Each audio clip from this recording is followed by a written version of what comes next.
Just a little while ago, the grounds crew put the final touches on their preparation of PNC Park's infield for the final game of the first half of 2013. It's another Kids Day, Sunday afternoon, and the Buccos going for a 3-game sweep against the New York Mets. Hi again, everyone, along with Bob Watt. I'm Tim Neverett. The Pirates have won 3 in a row, going for 4 straight wins today, and going for a sweep of the Mets. They have won 5 straight against New York. You certainly would like to get this last win going into this All-Star break and put a smile on the players' faces, but also, the fans are going to be really charged up this afternoon. Our AGH Sports Medicine injury update. Jeff Locke will not start today. Tightness in his lower back on Friday. He worked out under the supervision of trainer Todd Tomczak. It was determined he wasn't 100% comfortable to go today. So Jeff Locke not able to pitch. He still will go to the All-Star game, take part in the festivities. And because he is now inactive, Mark Melancon has been selected to the National League All-Star team. He and San Francisco's Sergio Romo going, and the Pirates, for the first time since 1972, have 5 representatives. Hey, certainly, you saw the numbers. They were remarkable. What a great first part of the seasons he has had. I don't know if there's anybody that is in the league that can match those type of numbers. Not necessarily wins and saves, because you don't have any control of that pitching out of the bullpen, but everything else is absolutely fabulous, and he is a well-deserved nomination to go to the All-Star game. Mark Melancon heading to New York as well. Our Barrel Automotive League leaders stat: Barrel driven to be better. Pirates looking to match the 1971 Pirates with 57 wins. That'd be an all-time franchise record. Yeah, a lot of good things going on this season that we point to a lot to say this is why this season is so special. This is just another one of those, another milestone that this team could achieve. It's great. Throughout the telecast today, we're going to bring you some of the great moments of the first half of this season. Watch this baby get out of here. Oh, enjoy it. Oh, my. The Pirates win the ball game. How do you like them big apples?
Is brought to you by Toyota. Now's the time to go places with Toyota. Visit buyatoyota.com for special offers. And by PN.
Baseball on Root Sports is brought to you by Toyota. Now's the time to go places with Toyota.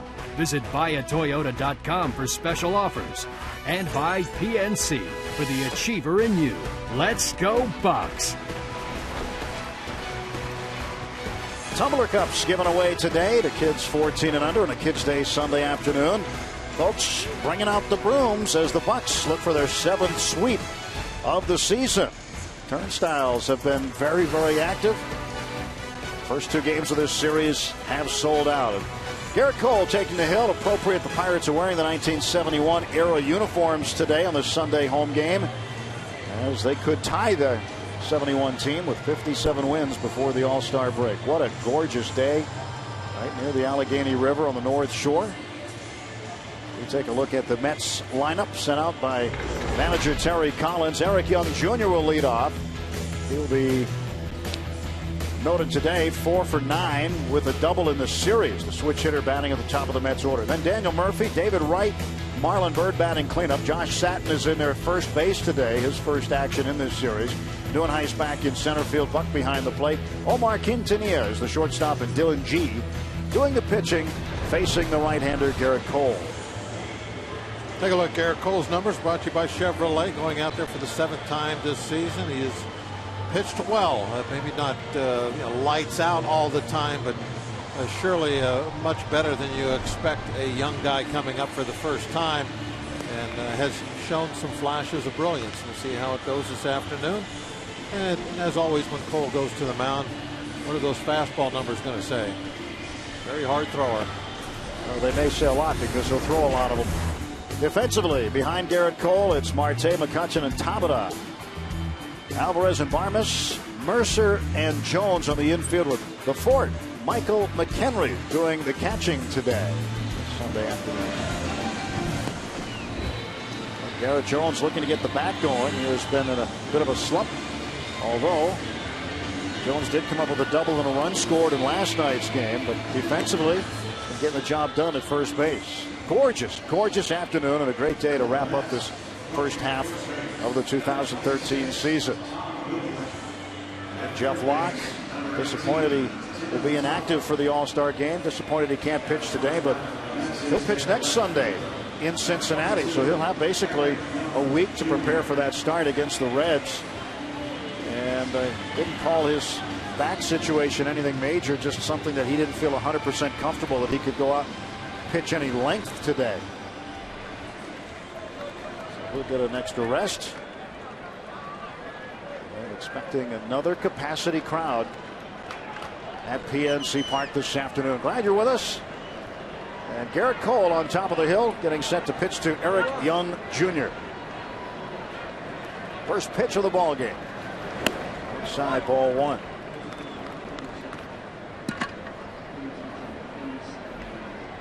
.87 degrees at game time, but warm today. It's going to be warm all week too. In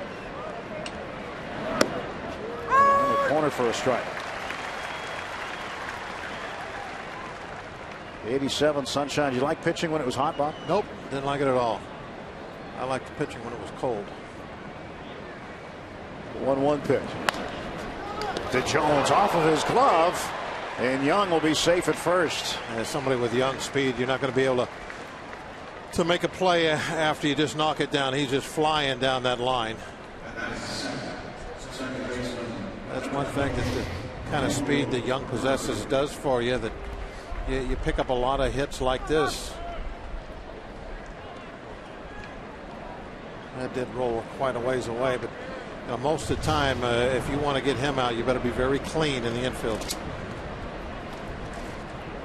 Bit of a breeze blowing around the ballpark today. Last 2 nights, it's been very, very still. And here is Daniel Murphy, second baseman, with Young aboard. Cole throws over there. McHenry behind the plate, and Cole, the rookie, on the mound. You'd probably expect Terry Collins to want to send Eric Young early in the ball game. Yeah, I'll be very surprised if they don't try to run a lot this afternoon. McHenry's had a lot of problems this year throwing, and I'm sure that's on the scouting report. They're going to try and take advantage of it. Young with 16 steals, and he has been thrown out 7 times. Strike called to Murphy. 0-1 to Murphy. Young picked up in June from the Colorado Rockies. Guy who had been over the past several years up and down with Colorado. That's we're looking for a leadoff hitter. Young, a switch hitter, has filled that role for them. This one's popped up shallow right center. Andrew McCutchen wants it. 1 out.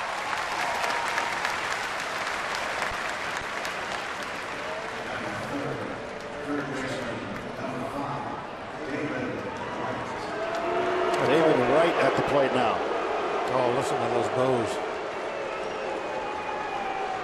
Well, he made it right, folks. Pedro's going, so that story's old. Nope, I don't agree. You don't agree? Not at all. But they're going to get what they wanted. Folks are going to see what they wanted to see.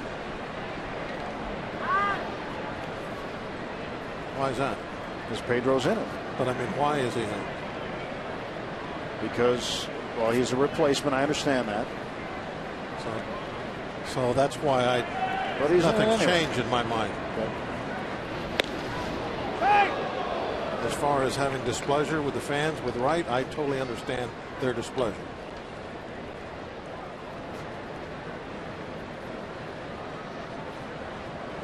It was his choice, and he chose not to take Pedro.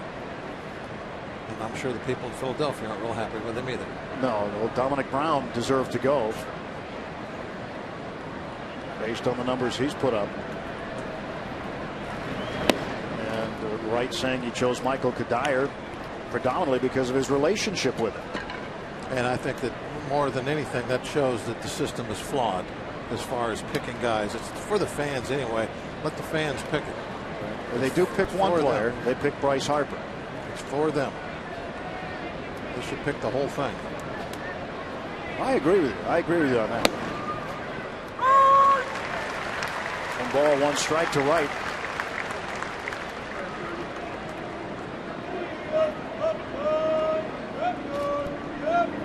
Ball and 1 strike. Garrett Cole with 1 out and a runner aboard. Top of the first inning. There's the pitch. Another strike call. 1-2. Wright questioning Manny Gonzalez, the home plate umpire, just to confirm the location of that pitch.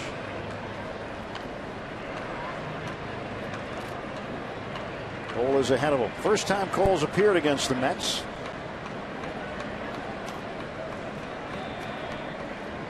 Young off of first. Here's the pitch.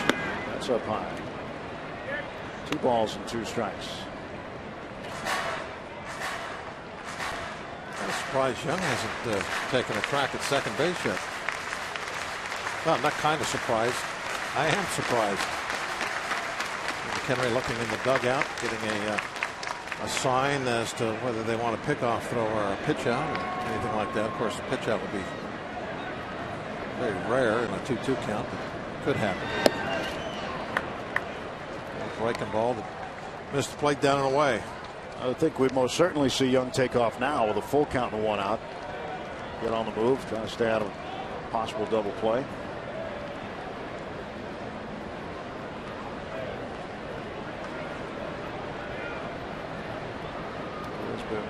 Staying away from David Wright.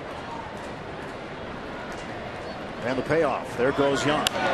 And the base hit to right field. Young will head to third.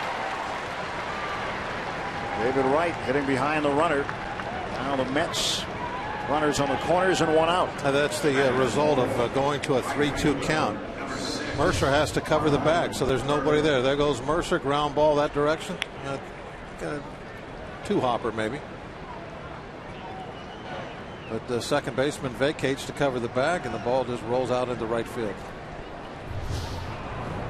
If you go 3-2, as you pointed out, a lot of times the runner is going to take off trying to stay out of double play, and that opens up a hole for the hitter. Marlon Byrd now.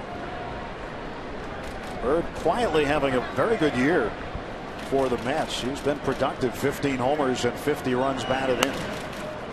Strike one to Bird. You would think his time as a Met is quickly coming to an end.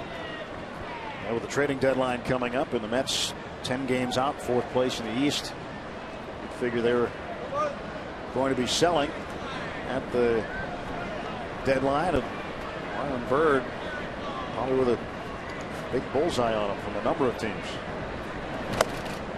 And he's the type of player you see moved a lot this time of year. An older guy that's having a good year.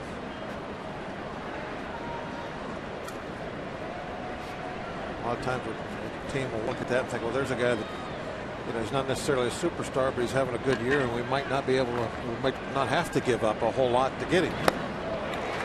1-2 to Bird.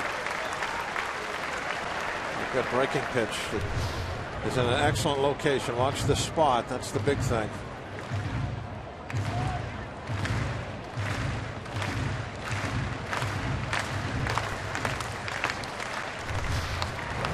Good look from the AGH can. So 1-2, 1 out. Runners at the corners, and Cole's pitch ripped into left field. That's going to bounce and go over the wall for a double. And the Mets with a 1-0 lead. As Young comes in to score. Really a big opportunity to break the game open here early with just 1 out. RBI number 51 for Marlon Bird. A poor location on this this pitch. He's way ahead 1-2, and he throws a breaking ball right down the middle. You might get away with that on a 2-0 pitch or maybe the first pitch, but not when you're ahead 1-2. A veteran hitter at this level is not going to miss off-speed pitches down the middle of the plate when they're in 2-strike mode. They're staying back anyway because they're in 2 strikes. So that breaking ball, the off-speed pitch that's elevated in the middle of the plate, is exactly what they're going to hit best in that situation. That's just a simple mistake pitch. Josh Satin, first baseman. His first plate appearance this series, comes with 1 out and 2 men in scoring position. Strike is called. So the Pirates fall behind early in the top of the first inning. 1-0.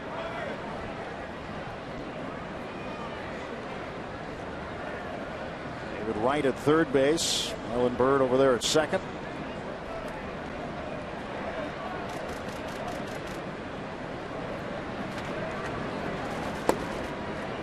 One ball, 1 strike to Satin. Mike Davis the day off today. Davis still struggling at the plate. Left-handed bat. Here is Satin, a righty, getting a shot to play today.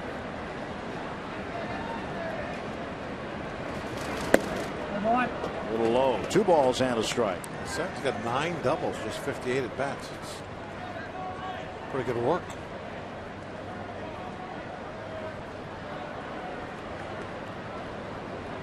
Jeremy Hefner also watching on today along with Davis. Hefner in the first game was very, very good Friday. Pirates would end up winning that ball game. The decision would not be Hefner's. It was a bullpen game. Hefner went 7, striking out 3 in that ball game. Looks like he's going to provide a pretty good 1-2 punch for the Mets, along with Matt Harvey for the future. Torres wasn't too bad last night either. He's not a youngster. He's 30. Torres went 5, struck out 5. Had a lot of quick innings. Another full count. The pitch count running up there a little bit this inning. It is something that we haven't seen much from Cole. He's been very efficient in that way. Something that really kind of jumped out at us immediately is how he went after that strike zone all the time and didn't shy away from contact at all. He's having to work here in the first. Pitch number 21. The payoff pitch. Walked it. And the bases are full of Mets.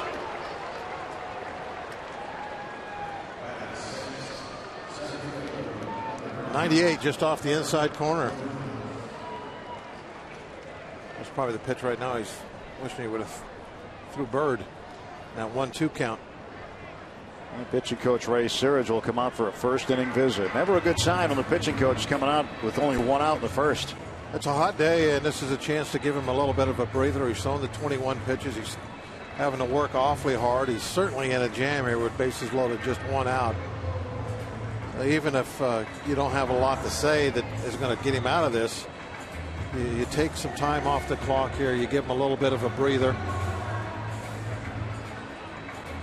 And try to instill some confidence in him if that's lacking at all. And I'm sure with Cole, that's not necessarily the case. He's a very confident young man, and in his mind right now, he's positive he's going to get out of this with just the 1 run in. And could, if he could get a nice, crisp, firm ground ball right at one of the middle infielders, and get the double play and get in that dugout, cool off.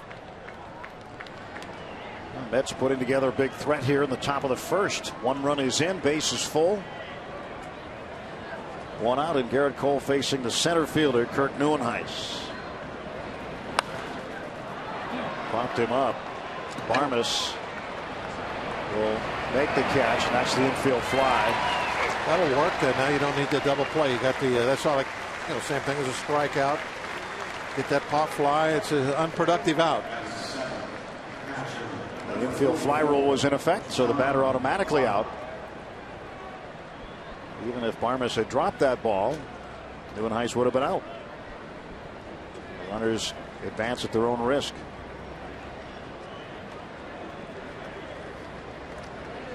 I've always wondered why you don't see it happen very often. Why, or ever really? Why guys don't just drop it on purpose? Just to see if a runner's asleep. See what they'll do. Yeah. The runner might be snoozing, might not realize it.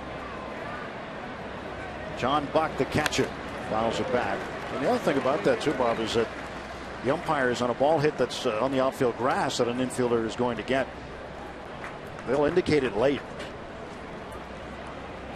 So base runner won't worry about it, or won't be able to see it really until late.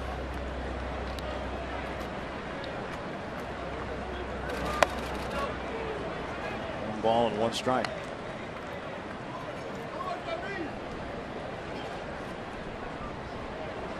John Buck had a great month of April, had 9 home runs in the month of April, and then really cooled off. He has a total of 14 on the season. So over May, June, and part of July, just 5.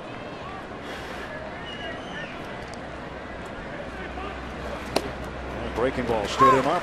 1-2.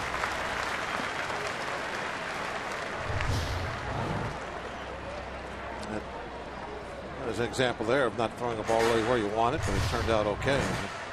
Ball caught the inside corner. You could see McHenry kind of slide the target out to the outside corner. As long as it's not down the middle, though, that's the main thing. A mistake pitch on the opposite corner is just fine. Buck taps this one foul.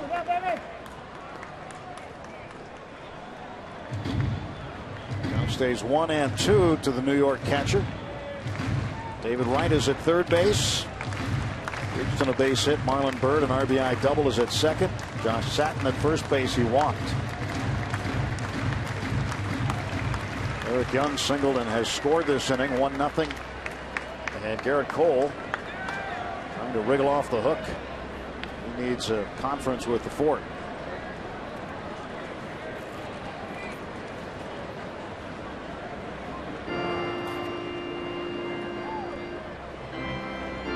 Tell McHenry's had to do a better job covering his mouth. We could actually see that. Cone of silence was only half on. Yeah.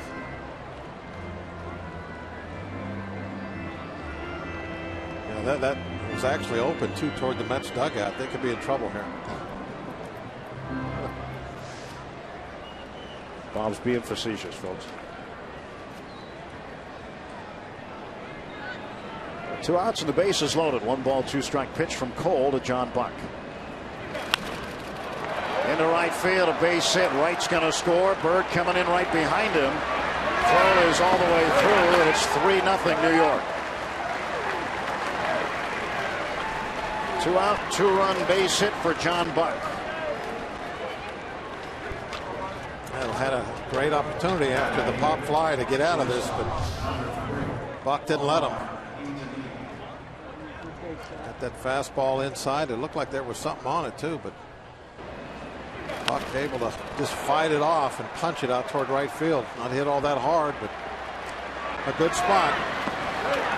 Actually, being not hit hard was a good thing for the Mets, because it was a fairly close play at the plate. If that would have been a harder hit ball, Tabata might have thrown him out. The Pirates have work to do this afternoon. Hill's getting taller and are only in the top of the first. 2 on, 2 out. Omar Quintanilla, 8th man to bat this inning.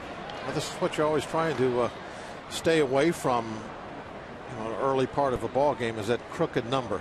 But there's nothing you can do about it now. It's already on the board. You just get this last out. Hopefully it's right now. You have G then leading off next inning. And you can make that 3 stand up there by itself for a while. Triumph 0-2, 98 miles an hour on the fastball by Garrett Cole.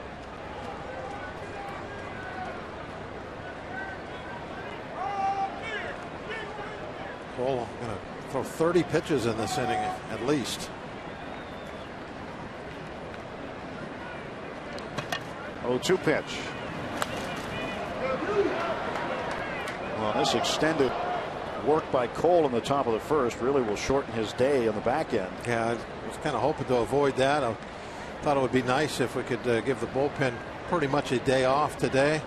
If Cole could get through 7 innings and put that with the 4 days off, and that's a nice little rest for most of those guys in the pen. They deserve it too. The job they've done. Oh, they've pitched a lot, and they've pitched well in the first part of this season. Quintanilla strikes out. Mets end up with 3 runs on 4 hits in the top of the first.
On Matt Kraft on the water. Pirates hoping to raise the score. So they go to bat for the first time, trailing 3-0. The lineup brought to you by Toyota. Starling Marte leads off. Then Jordy Mercer in the 2 spot today. Andrew McCutcheon third, and the cleanup man Pedro Alvarez. He's hit safely in 22 of his last 24 games. There's a 10-game hitting streak currently. Then Tabata batting out of the 2 spot for the first time since coming off the disabled list. Jones, McHenry, Barmes, and Cole facing right-hander Dylan G. Take a look at his numbers. He's had a lot of work this year. About to make his 20th start. Or excuse me, 19th. I thought it was his 20th start. It was 1 off there, but that's still a lot, over 100 innings. He does give up some hits, though. Look at that, 122 in those 100 innings. opponents almost hitting 300, in the 290s. So let's get the offense going. Best way to get back in this game is to do something right here in the first inning. Maybe not get all 3 back, but put some kind of number up on the board off of G. G's first pitch. Low ball 1 to Marte. G has started against the Pirates 4 times. He's 2-0. 173 earned run average. He's had some success against the Bucks. Strike called.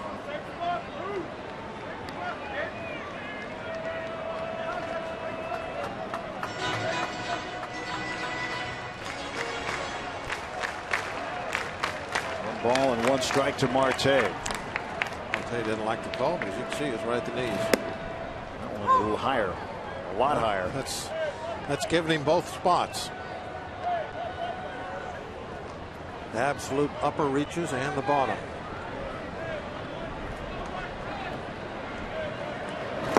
And Marte down on strikes. Dylan G gets the strikeout and 1 out for the Pirates in the first. Defensively for New York, Eric M. Jr. in left field, Kirk Neuenhuis in center, Marlon Byrd in right. David Wright, Omar Quintanilla, Daniel Murphy, and Josh Satin on the infield. John Buck catching Dylan G. Murphy at second.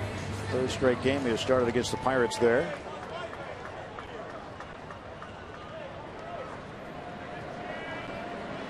Jordy Mercer batting in the 2-hole today. 259 average. He had an RBI in last night's game. The first RBI of the game, and he had the last RBI of Friday's game, the walk-off winner. And he finds himself behind. That was a check swing foul, wasn't it? Yeah, it's 0-2. Hit something. If they hit the bat, he should be going to first.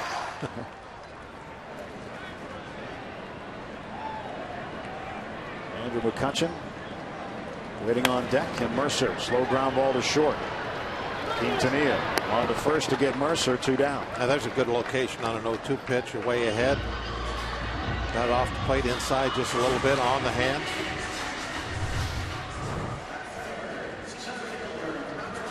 See that ball just a little bit off. It's elevated. You're going to get a jam shot. Location when you're ahead is as much or more important than when you're behind in the count. It's always important, but you get the hitter in a 2-strike situation where he is waiting a little bit longer to pull the string on a pitch because he doesn't want to chase something bad, then that really opens up that inside to you. 303 overall, 3-time All-Star Andrew McCutchen.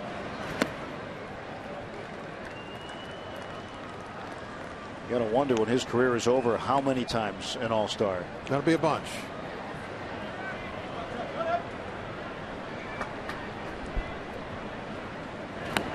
Let the 2-0 go for a strike. He was 2 for 4 last night.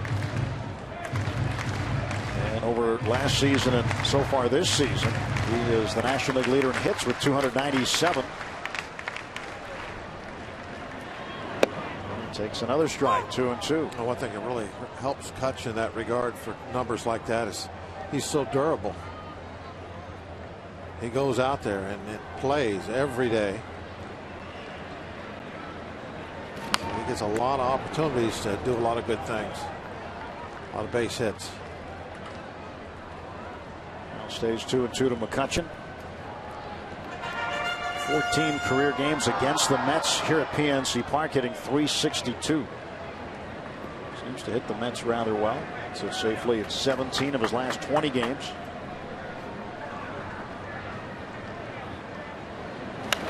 Fouls this one back. Last night, with the score 2-1 in favor of the Mets, it was this leadoff game-tying home run right over the ketchup bottle. Yeah, last year when he was so hot at this time, hitting up in the 360s and tons of home runs, we saw so much of that going the other way, hitting opposite field home runs. My personal opinion is when he is really locked in and doing well, that's what you see a lot of.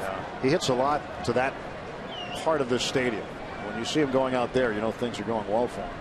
But when he gets a little too pull happy, he starts hitting those long foul balls. 100 feet foul, but way up and toward the upper deck. I think that's when he's just trying to hit home runs, trying to be too quick. He doesn't have to be like that. When he's just thinking up the middle, just drive the ball, say to right center, go toward the catch-up. He is really locked in, and at that point, it makes him very tough to pitch to. Popped up. First baseman Satin to make the catch, and the Pirates gone in order in the bottom half of the first. 3-0 Mets heading to the second.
Game break. Tim Lincecum, the story. Giants, the Padres last night, bottom of the 8th, has a no-hitter going. Alex Emery to the fly ball out to right field. Hunter Pence makes the great diving catch, and then Yonder Alonso flies out to left field. That does it. It gives Lincecum his first career no-hitter, the 15th in Giants franchise history. They win by the final score of 9-0. Let's head back now to Tim and Bob. Guys?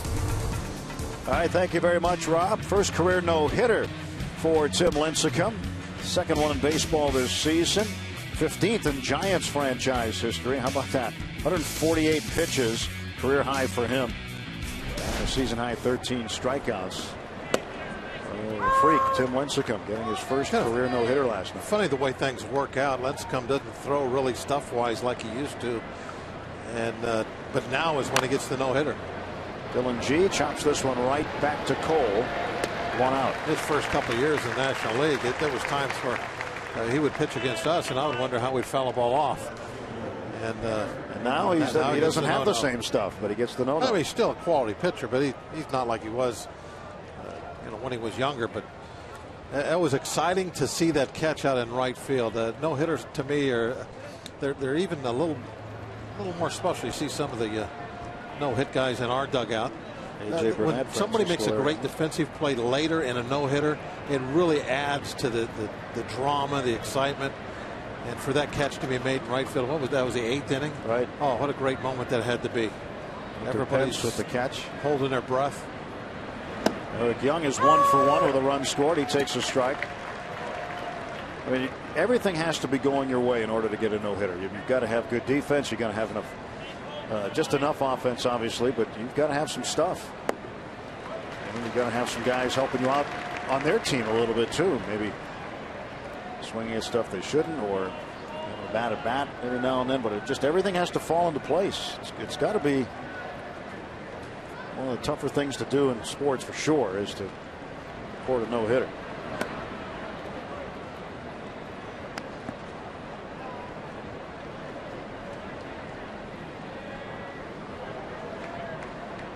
Ball and 2 strikes to Eric Young. The job at hand right now is to put up zeros and do it without throwing too many pitches. We got a quick out from G, the pitcher, now ahead of Young 1-2.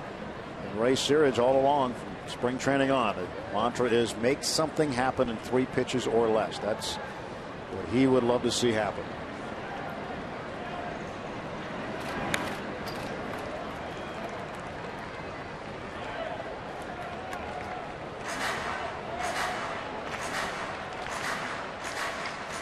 Well, that's hard to do, though, isn't it? I mean, making something happen in 3 pitches or less. It's not hard to do it. I could do it in 1 pitch, but it's hard to do. Hard to make something successful happen. Successful, in those first 3. Exactly. You could just, lay them right in down there. the middle. It's easy to make something happen, but it's doing making something good happen in the first 3 pitches. That's the trick. I think you have to define what that something is, and I think obviously we know it's got to be productive for the defense. It could be a base hit, that's fine, but there has to be a balance in those somethings. If something is always happening and half the time it's a base hit, well, then that's not good. You got to go back to the drawing board. Maybe you're going to have to be one of those pitchers that are always sitting there with a full count to be successful. But if you can work fast and get those quick outs, then do it. I mean, there's so many advantages to the team and to yourself by doing that. Keeps the offense on their toes. Excuse me, the defense on their toes. They're not standing there and waiting and waiting and waiting for something to happen. They're ready. They're ready for the ball to be hit to them. It is a great way to pitch as long as you can be successful doing that, going after the hitters right away. It's another 3-2 count. Garrett Cole has found himself in, and the payoff to Young. And the foul tip caught by McHenry for the strikeout. 2 men out. On this week's Inside Pirates Baseball, the Pirates rake in the most all-star selections in quite some time, since 1972, with 5 of them. See how Liriano puts on a show during batting practice, recap our plays of the week, and much more. Inside Pirates Baseball, presented by Allegheny Sports Medicine, today after Pirates postgame on Root Sports. So the addition of Mark Melancon today, it makes 5 all-stars. Liriano, certainly all-star worthy. The first half he has put up. I had some stretches over the last 20 years. It would take us 5 years to get 5 all-stars. That's right. That's right. Some of those were hitting 240. But those were the lean days. They are gone. 2-0 to Murphy. Grounder to Jones, and a quick inning for Garrett Cole. He takes care of the Mets. 1-2-3. Right at the bottom of the 2nd inning at PNC Park. Mets 3, Pirates nothing.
Pedro Alvarez leading off the bottom of the second inning.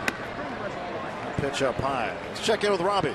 Well, guys, you just saw one of the great moments of the first half, the unofficial first half of the 2013 season. We'll bring the most memorable moments of the first half of the season to you. You just saw the 9-0 win that came your way earlier this season. Jeff Locke picked up his third win of the season as the Pirates homered 4 times. Russell Martin hit 2. Gabby Sanchez, Jose Tabata also went yard that day. You see Locke and Martin sitting next to one another right now. And throughout the entire day today, we'll look back at some of the finest moments that we had. But that 9-0 win set the tone early for what's going to be a very close divisional rivalry this season between the Pirates and the Cardinals, Tim. Yeah, it should be. And remember, 5 of those 9 runs were scored in the 9th inning. And a 5-run ninth on 4 hits. Looking for El Toro to do something big here. 1-2 pitch from G.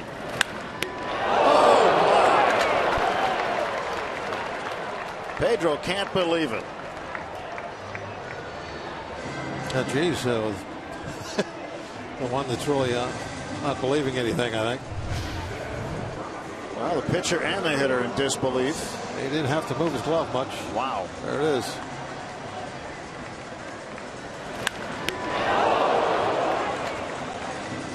I'd like to have had a radar gun on that one going off the bat. How quick did that? I know it went out a lot faster than it was coming in. Yeah, that's a big play by G. You know, that's what we were talking about last inning, Bob. Not that G's going to get a no-hitter here today or anything, but those are the types of plays that go your way in one of those outings. When you have a ball hit into your glove and you don't even realize it until you feel it. Let's take a look at our day automotive key matchup. Dylan G against Jose Tabata. G 2-0 against the Pirates in 4 starts, and 4 for 10 with a double against G is Tabata. Ground ball to second. That gets past Murphy and into right center field. And an error on Murphy, and the Pirates have a man aboard. First base runner for the Bucks.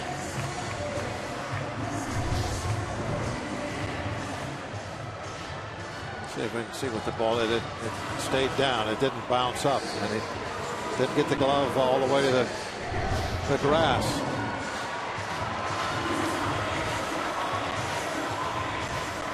Ball did not give him any kind of a bounce. It just hugged the dirt that after it hit that last time, and then I think the grass actually made it to where it could even stay a little lower. Fought its way through the blades. Jones, fly ball to center field. New and ice. Grabs it for the out. In this series, Garrett Jones has just missed about 3 or 4 home runs where he's hit balls just like that, where he's got them right on the head of the bat, but they're just undercutting the baseball by about a 1/4 inch. And that's making them turn into those long, towering fly balls instead of the home runs. He's getting close. Jones is now 2 for his last 20. He's getting close. He hit 2 Friday night that just like that, a mile high. He just got underneath him. 2 outs, a runner aboard for Michael McHenry. I mentioned the 2 for 20, but one of those 2 was last night. So a span of 6 games plus today. He's coming out of it.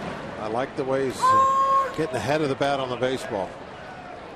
It would be nice if we saw Garrett Jones get real hot on this upcoming road trip. Long road trip coming up. And Pirates need to continue what they're doing. It's going to be tough. 3 in Cincinnati, 4 in Washington, and then 3 more in Miami. There goes Tabata. Buck throws down. Too late. Jose Tabata has his 3rd stolen base. Tabata has really been showing his skills since going out there on an everyday basis as far as getting on base and scoring runs and doing things like this. 2 outs, stealing second base, getting yourself into scoring position. Those are important plays during the course of a ball game. Giving McHenry now a chance to get us on the board with just a single. And when there's 2 outs, that's a big play. Laid off a nice breaking ball. Tabata at second base, 2 men out.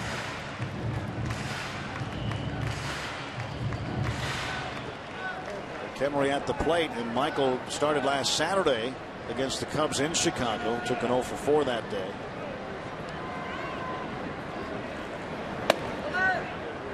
Inside. Ball 3. Pirates have won the majority of starts that McHenry has made behind the plate. They're 15-8 in games that he has started.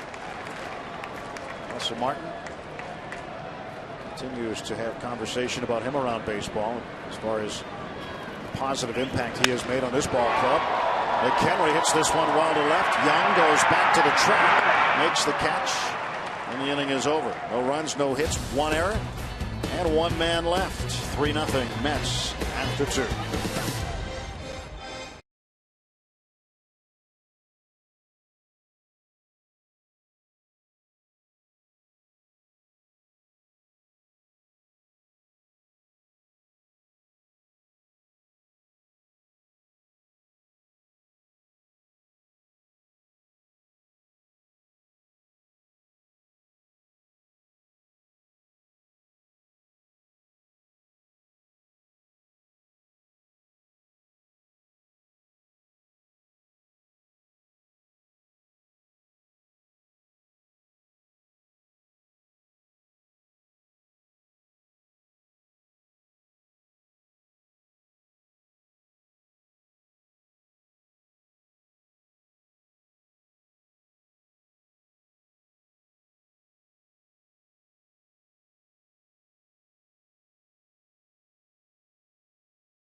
Baseball on Root Sports is brought to you by Barrel Automotive. We're driven to be better. And by Levin Furniture and the all-new Levin Mattress Stores. For a great deal on a new bed, shop Levin's. Let's go Bucks! Well, they voted for him. A lot of people did. And Pedro's going to the All-Star game. They have their bags packed. They're leaving right after the ball game, heading to New York.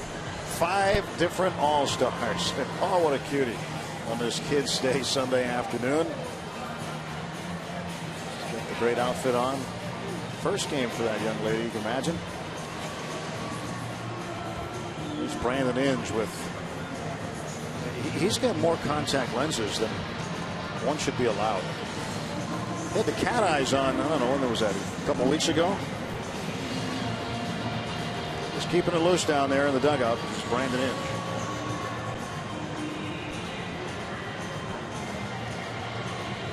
David Wright getting set to lead off against Garrett Cole to start the 3rd inning. Mets with a 3-0 lead.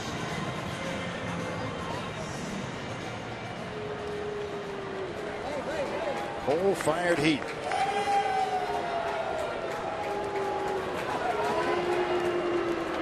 That must be a new addition at the sign store. The pitch to Wright is in for a strike. I wonder if Wright will get booed next year. I think this will have carryover. It's a pretty amazing response. The 1 pitch. That's in for strike 2. Well, he's not going to get booed on Tuesday in his own home ballpark. The All-Star game, that's for sure. Well, in a way, in his defense, it's the system that's flawed. They allow him to pick who he wants to, and so he did. So, in that way, what did he do wrong? It's flawed. Yeah, I agree with you there. I think that the fans vote for a lot, and this is the home run derby is an exhibition among exhibitions. I mean, the exhibition game now means something with home field advantage on the line with the actual game, but the home run derby is simply an exhibition of strength and power. That's all it is. Why not let the fans see who they want instead of who a captain wants to see? I agree with you. I mean, they're allowed to vote for one. I don't even understand why do they pick captains too? I don't understand that. What is that? How do they do that? How do they decide? Those are things for people way above our pay grade, Bob. Right down on strikes. You can swing for the fences with the new Home Run Derby mobile game from MLB.com. It's available on iPhone and iPad. You can download it for free today. Check it out. It'll be pretty cool. Home Run Derby mobile game from MLB.com.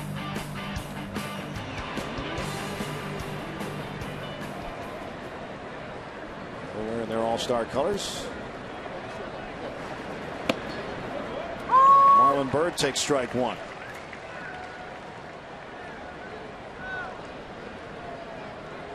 You know what I'm waiting for? I'm waiting for Friday in Cincinnati when we don't have to talk about the All-Star selection anymore. It'll all be over.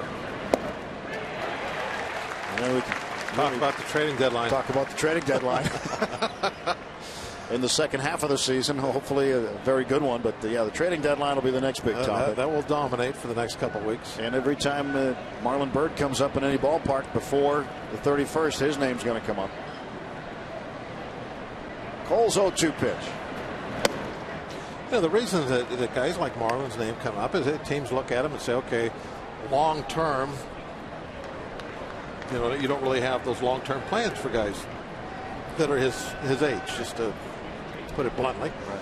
And you have a team that's scuffling and rebuilding, so you use this opportunity to bring in fresh talent as much as you can get. Cole's going to have to cover. It's a foot race, and Byrd beats it out. Boy, Jones vacated the bag early, and Cole didn't break over early enough. And a base hit for Byrd.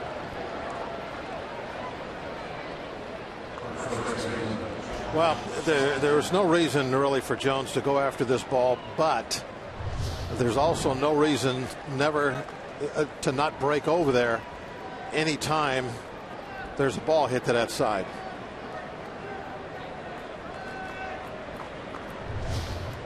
So ultimately, you know, I'm putting that responsibility on Cole.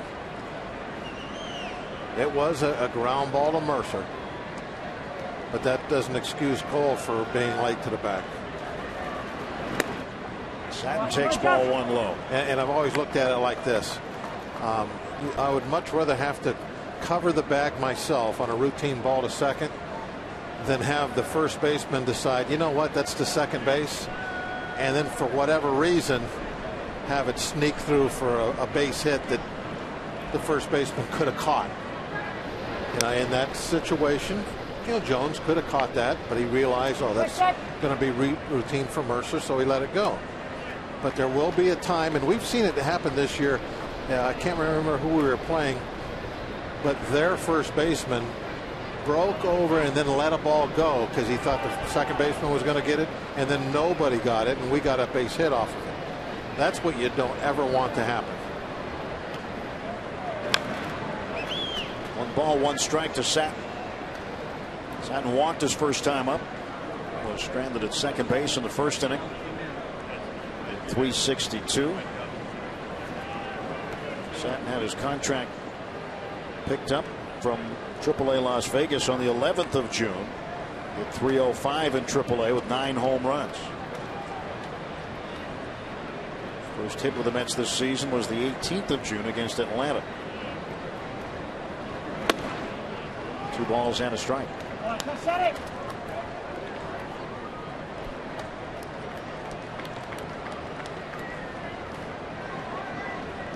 3 runs on 5 hits for the Mets. Parrott wearing his 1971 era uniform today, doing whatever the Parrott does. I'm not sure what that is. The Parrots do that a lot. You ever see them in the cages that do that? You looking in those mirrors?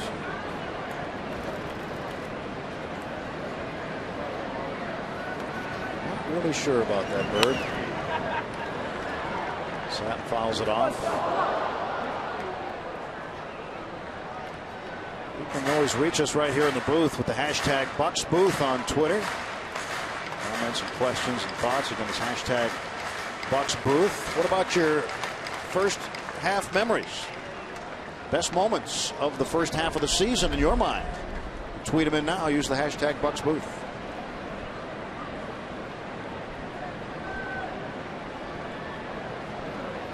2-2 to Satin, the first baseman. To right field on a base hit. And the Mets now with 2 on and 1 out.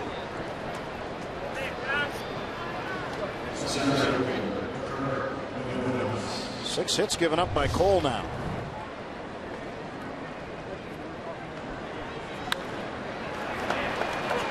.96-mile-an-hour fastball, base hit. There are some high velocity pitches getting the head of the bat. They're getting the head of the bat to some high velocity pitches. 2 on and 1 out. And the batter is the center fielder, Kirk Neuenhuis. A frustrating afternoon for Garrett Cole. Late to cover first base, he wouldn't be in this situation. Fires a fastball in at 97. He would have had that out.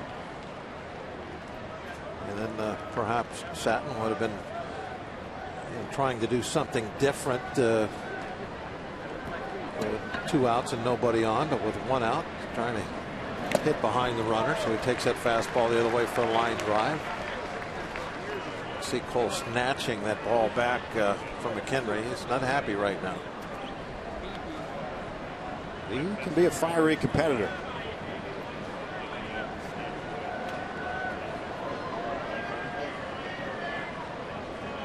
Nothing and 2 to Neuenhuis. 2 on, 1 out for New York.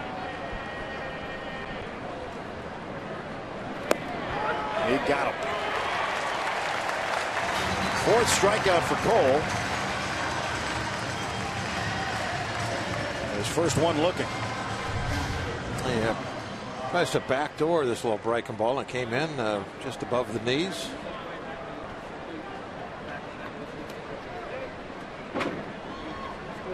AGH Camp slows down his motion. See if he can.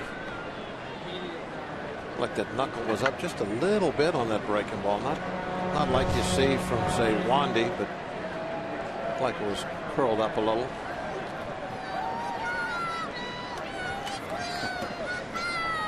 I like the shirt on the left. Huh? You like that? That's an excellent shirt. I like it a lot. Insert head here. Come on, John. John Buck, the catcher, behind now, 0-1. Buck came up with a big 2-out, 2-run single in the first. Made a 1-0 game, a 3-0 game. A lot of traffic out there. Hot day on the Allegheny. Get a traffic light. Bunch of swimmers out there too. Strike 2. Oh, that was a great pitch. Jeff Carson's trying to keep cool on the bench. 97, just put it on the black. There's a velocity and perfect location. McHenry not even moving the glove, even a fraction of an inch. 0-2 from Cole. Blocked by the 4.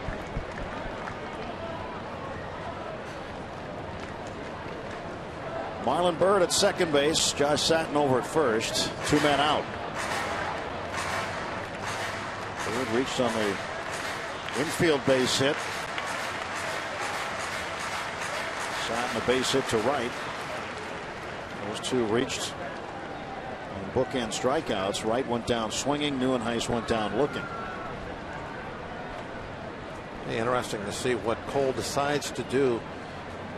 This was the position he was in earlier.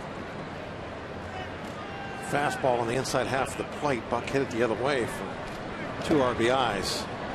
Twice in a row he's gone breaking ball and missed badly with both of them. He's not trying to throw a strike, obviously, way out ahead, but he wants to get something close enough he might get a chase. But not with that pitch. You know, I haven't seen the little tiny quick sliders. I haven't seen nearly as many of those as the sweeping curveball. See what he comes up with here. 2-2. Count is full again. Oh, Cole was walking off. I thought he had a strike. I agree with him. I thought he did too. And Gonzalez called it ball 3. Let's see. That looked like a pretty good spot. Oh yeah. Nice pitch by Cole. He's walking off, and it got called a ball. And then now this is something that young guys have to get used to. Also, you've got to quickly turn the page now. You're frustrated you didn't get that call, but that can't be on your mind. And that's also a thing about Cole kind of showing his emotions out on the field. We've seen that a little bit, and that's totally fine. But the moment he puts his foot on the rubber and looks in for that next sign, whatever he's upset about has to be gone. And now refocus on the next pitch. This next pitch will be the 70th pitch for Garrett Cole today. Runners will take off on this 3-2 pitch. Bunt down to third. Pedro's got it. And the Mets are held off the scoreboard again. 2 hits, 2 left. Nothing across after 2.5.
And the Bucks have tied it on the double by Russell Martin.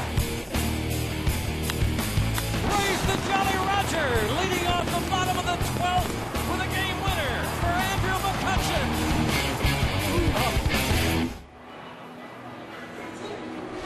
Another memorable moment from 2013. May 14th, the Pirates fell down by a 2-0 score to Milwaukee, and in typical Battle and Bucko fashion, they score once in the 6th, once in the 8th, setting the stage for Andrew McCutchen to win it in the bottom of the 12th inning with the solo home run off Mike Fiers, Tim and Bob. Another memorable moment and another memorable win for the Pirates here this season. Yes, sir. That was a big win, and they had lost 5 straight to the Brewers at PNC Park until that game, and then since that game things have really been turned around against the Brewers.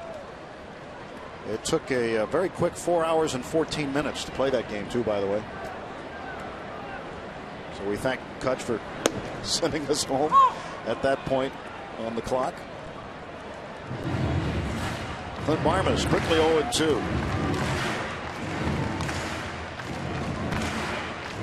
214 for Barmas, and Barmas multi-hit game last night, went 2 for 4, a couple of singles. Pops this one up, foul on the play. Pirates looking for their first hit today.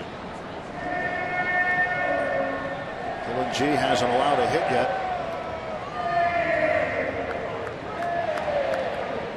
Hopefully the Pirates offense will wake up here shortly. Yeah, not yet. Second time through the lineup.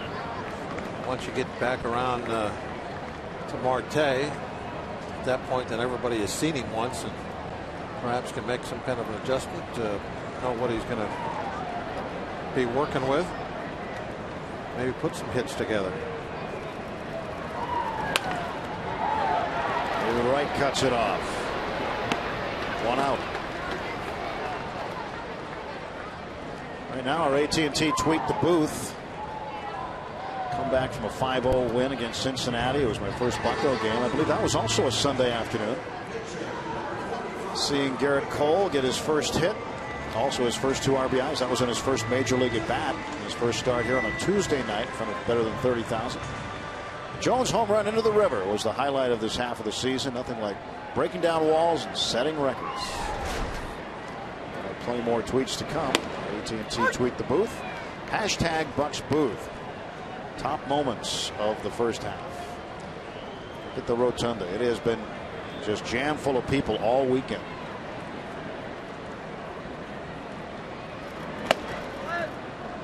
Ball 1 strike to Garrett Cole.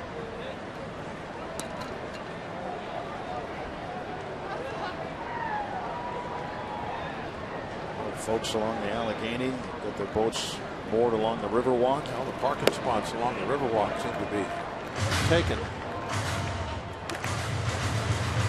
I wonder if they have parking meters out there. I don't think so. Put a quarter in. So far this weekend, Cole dribbles one up the third base side. G throws it away, and Cole's going to head to second base.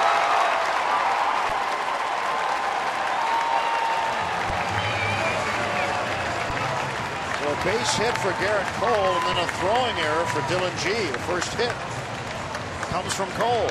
Yeah, Cole was just jogging down the line, not going very fast at all. Kind of surprising because it was a perfectly placed swinging bunt that's going to just be barely fair. I mean, that's a base hit. And G trying to make a great throw. And then Cole saw the ball bouncing down there, and then he kind of turned it on. So he just kind of jogging along, and then right now he realizes, oh, I better run the second. 1 out. Pirates with a runner in scoring position. You see a lot of pitchers will just kind of jog down there on a routine out, but that swinging bunt right on the edge of the grass, that was anything but routine. Good thing that the ball wasn't picked out of the dirt. That would have been a little embarrassing. He would have ended up having a play where Marte to the left field corner. That's a double. Cole's coming in, and the Bucks on the board. It's 3-1. Now you're having guys like Marte now getting that second look. Hopefully this is what you're going to see.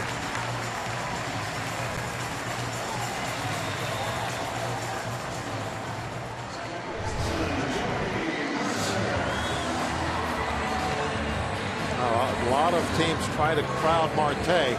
He hits very well on the outside half of the plate. And this pitch was where they wanted, but he was waiting on.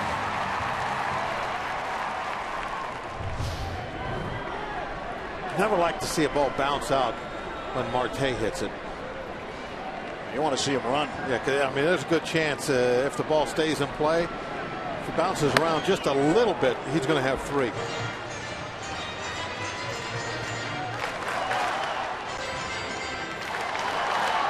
Good souvenir for that young man, huh? He's playing his game, too. But Marte with double number 20. And RBI number 28. 1-0 pitch to Mercer coming.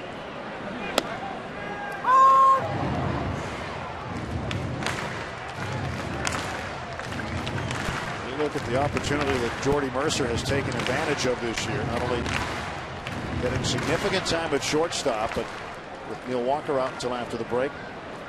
Manning in the lineup playing second base. Really, for the first time in his career, experiencing what it's like to be an everyday player at the major league level. 1-2 to Jordy.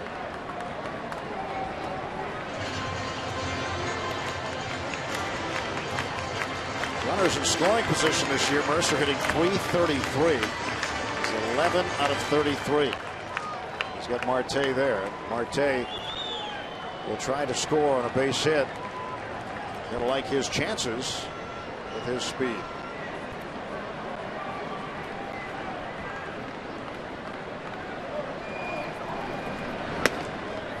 Two and two.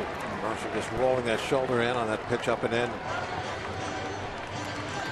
That's the proper way to get out of the way of a baseball that's in.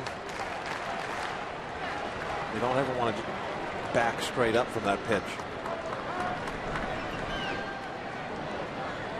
You just roll that shoulder, and if it is a fastball and doesn't move, you get hit in a spot that doesn't hurt as bad.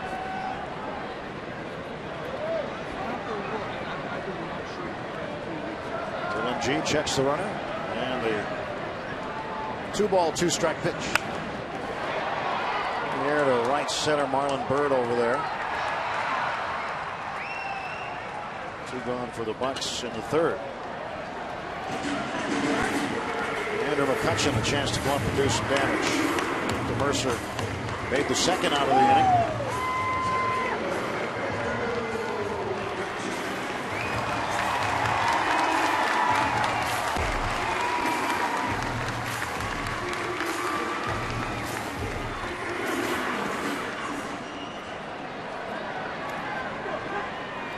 Andrew McCutchen facing Dylan G. Kutch popped up to the first baseman Satin to win the first inning. 0 for 1 today. Breaking ball in for a strike.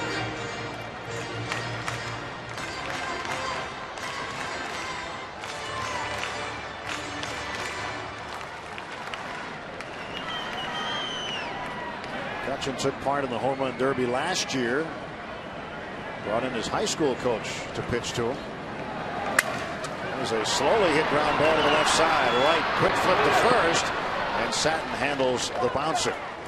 Pirates manage to get 1 run on 2 hits, no errors, and a man left.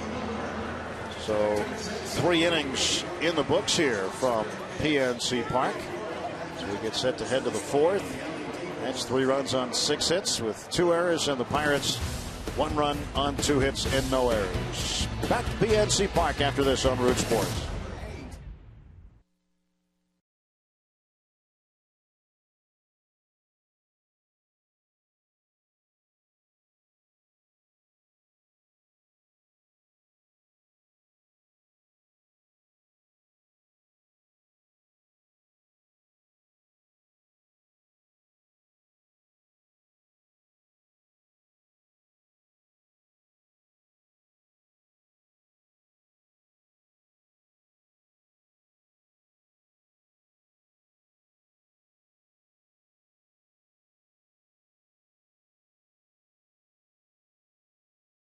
With a 2-run deficit instead of a 3-run deficit, 3-1. Mets in front. You mentioned earlier, Bob, that you didn't like pitching in the heat and you liked pitching when it was colder. Why is that? Because I know the hitters hated hitting in the cold, and pitching in the cold doesn't really bother you. You're the only one on the field that is warm at all. So, and then when it's hot, you're the one that's having to do all the work out there, and most of the other guys are just kind of standing. Sure, it's hot, but it's baseball. You're not really doing anything unless the ball's, hit right at you, something like that. But it's the pitcher that's exerting all the effort, in the great majority of the time that the ball is in play. And so it's the pitcher that gets affected the most by the heat. So Garrett Cole will face Omar Quintanilla, Dylan G, and then back to the top of the order. Eric Young Jr. to start the 4th inning. A 3-1 ball game. Pirates getting on the board. Cole with a base hit has scored the Pirates' only run. Had a base hit, went to second on a throwing error by the pitcher G, and then A double that bounced over the left field wall off the bat of Starling Marte, got Cole across. Mets and Pirates, final meeting of the season. The Bucks have won 5 straight, trying to win 6 straight. If they can do that, it'll be the first time since 1992 that they have won 6 straight against the Mets. They would win 7 straight that season against New York. Quintanilla takes outside, ball 1. Well-traveled shortstop. Struck out swinging to end the first inning.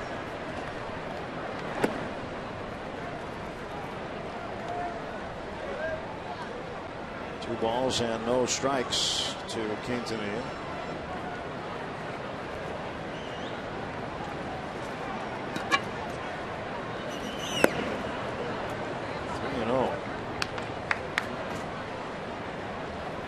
Doesn't appear to be Cole's afternoon, does it?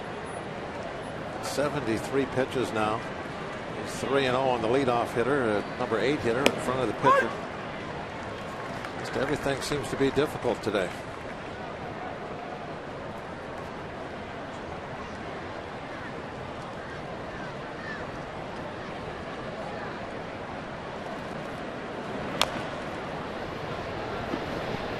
Answer foul. That'll be strike 2, and that fills the count up again. And Quintanilla. Quintanilla has been with the Orioles. Long time with the Colorado Rockies.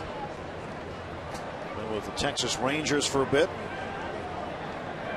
Last year split time between the Orioles and the Mets. Had 36 games in Baltimore, 29 games in New York. Started this year in AAA Las Vegas.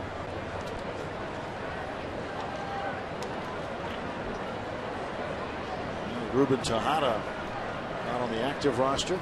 Quintanilla in the lineup every day as the shortstop for Terry Collins. Walked it. Leadoff walk for Cole.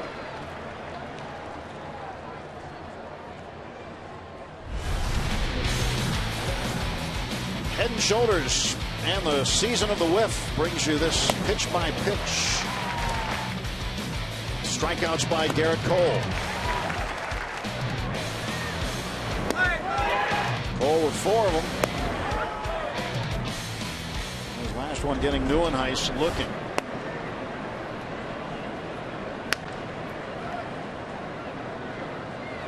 Nobody out, a man on.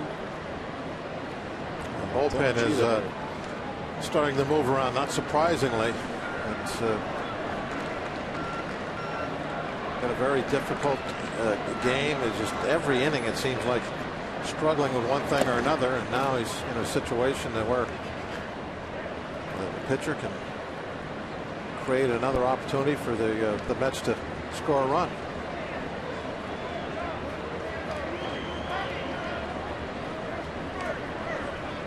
Cole really has slowed things down. He's kind of taking his time, walking around a little bit after each pitch.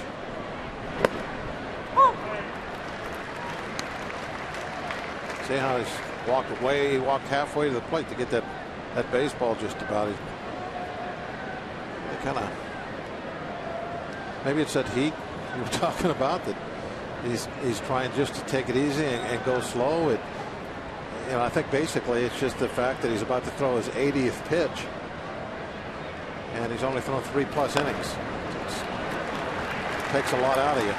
He fouls it off and strikes out. Strikeout number 5 for Cole. And the Pirates bullpen is active. Judmar Gomez starting to loosen up.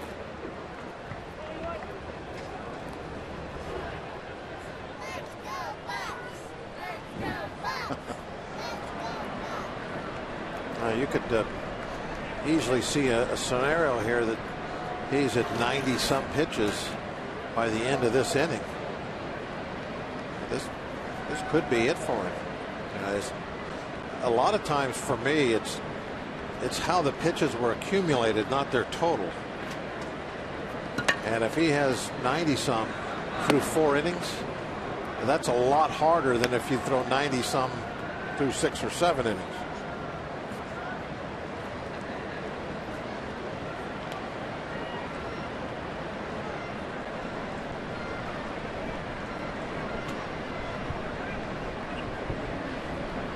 Pitch to Eric Young Jr. We'll wait. Cole will throw to first instead. And Quintanilla gets back in plenty of time. Young is 1 for 2. Someone scored in the first inning. First inning, the undoing of Garrett Cole today. He got off on the wrong track early. 31 pitch inning. Gave up 3 runs. John Buck with the big hit. At that point, it was 1-0 before Buck came up. That certainly could have been something Cole and the Pirates would have lived with, a 1-0 deficit, but the 2-run single made it 3-0, made it a bit tougher. And extended his inning.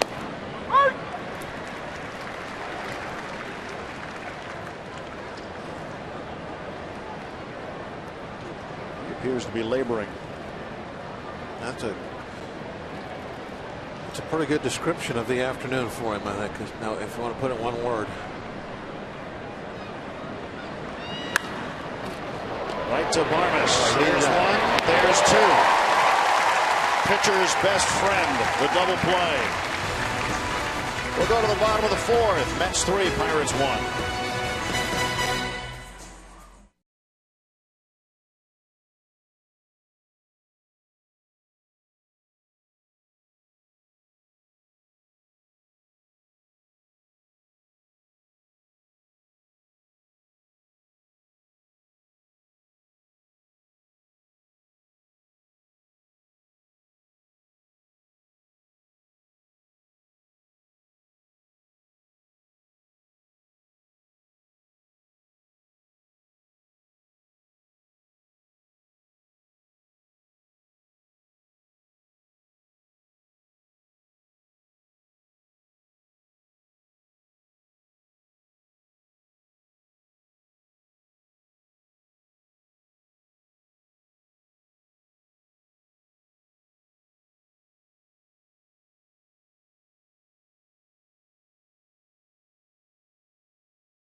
Division standings, the Cardinals and Pirates sitting on top of the division.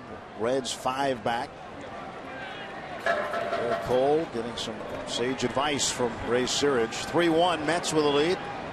Well, Jenmar Gomez sat down too, so that double play ball came exactly at the right time. Keeps that pitch count down a little bit, and he'll be able to see if he can get through 5 innings. And if we can do something on offense, he could still come away with a W this afternoon. It's still just a 2-run ball game.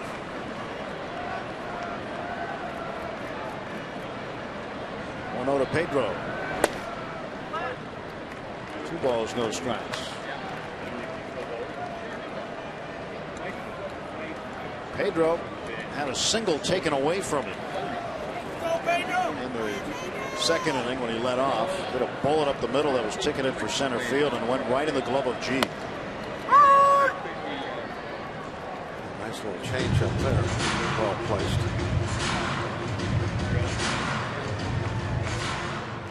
The Alvarez All-Star jerseys.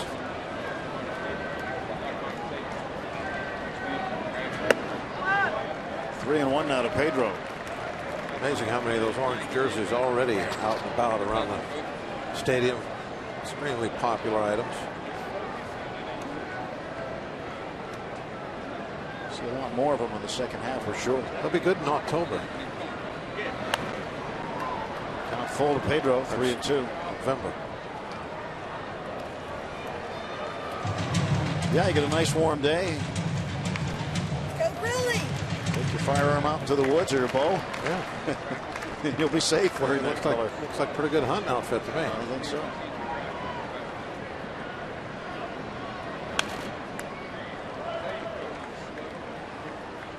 Well, they got the camouflage uniform and now they got the orange top, so they're all set for the fall.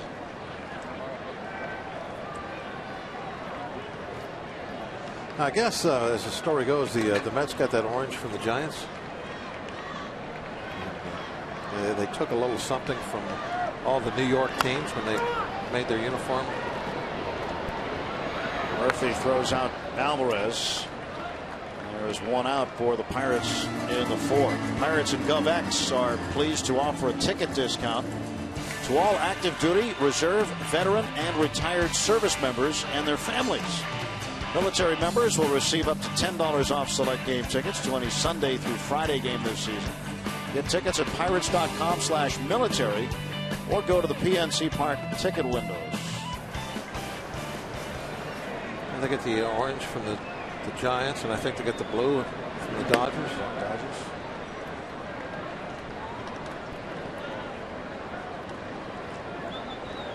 Sirich visiting with the head athletic trainer Todd Tomczyk.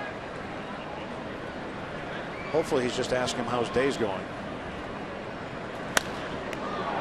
Up in the air to right field. Marlon Byrd broke in, now breaks back. And 2 outs.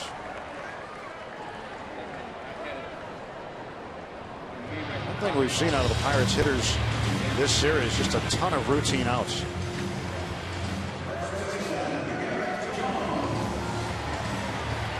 Bats haven't been as warm as they have been in other parts of the season. That's been a story really all year, though. That the parts of the season where we've hit well, it's been a roller coaster. It's up and down, up and down. We really haven't got that consistent run yet as we had at least in the middle part of the year last season. It's been hit just enough and ride the pitching. This guy's due. He's due to hit a long one. A 1 pitch from G. He's behind 0-2. Got that ball in on him a little bit. Pretty good pitch. And ran it in off the plate. G is for the most part staying out of the middle of the plate, living out on the edges.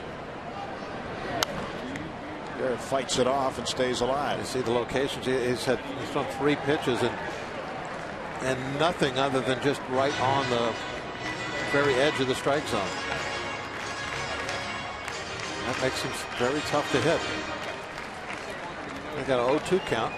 Only really thrown 1 strike. Base hit for Jones. That'll teach him to come in the strike zone. Threw a breaking ball. That was a mistake pitch. Doesn't want to throw an off-speed pitch in the strike zone there. 0-2. Bad location, and you give up a hit. We were talking earlier about hitters. They get into that 2-strike mode when they're laying back, waiting. They don't want to be fooled on an off-speed pitch. So when you leave one up out over the plate, they're not going to miss it. Garrett gets the knock. Michael McHenry represents the tying run. Ford hit the ball well his first time up, just not long enough to left field.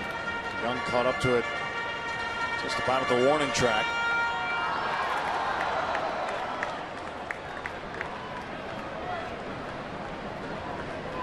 No balls, 1 strike to Michael McHenry.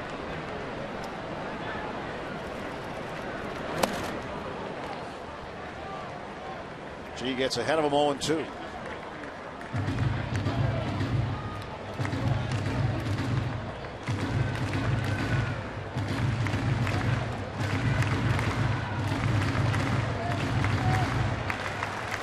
Jones at first base, 2 men out. The pitch coming to Michael. Buck couldn't hang on to it.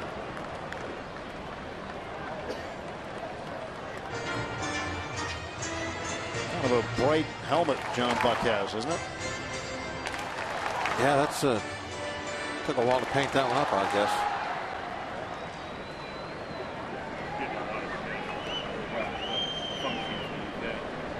It's like somebody spilled a few cans of paint on it.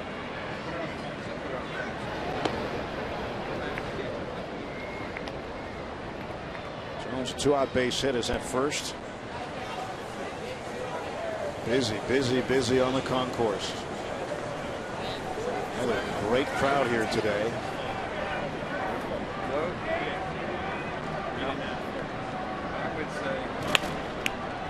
Ground ball to short. Quintanilla gets the force out at second base. No runs, a hit, one left.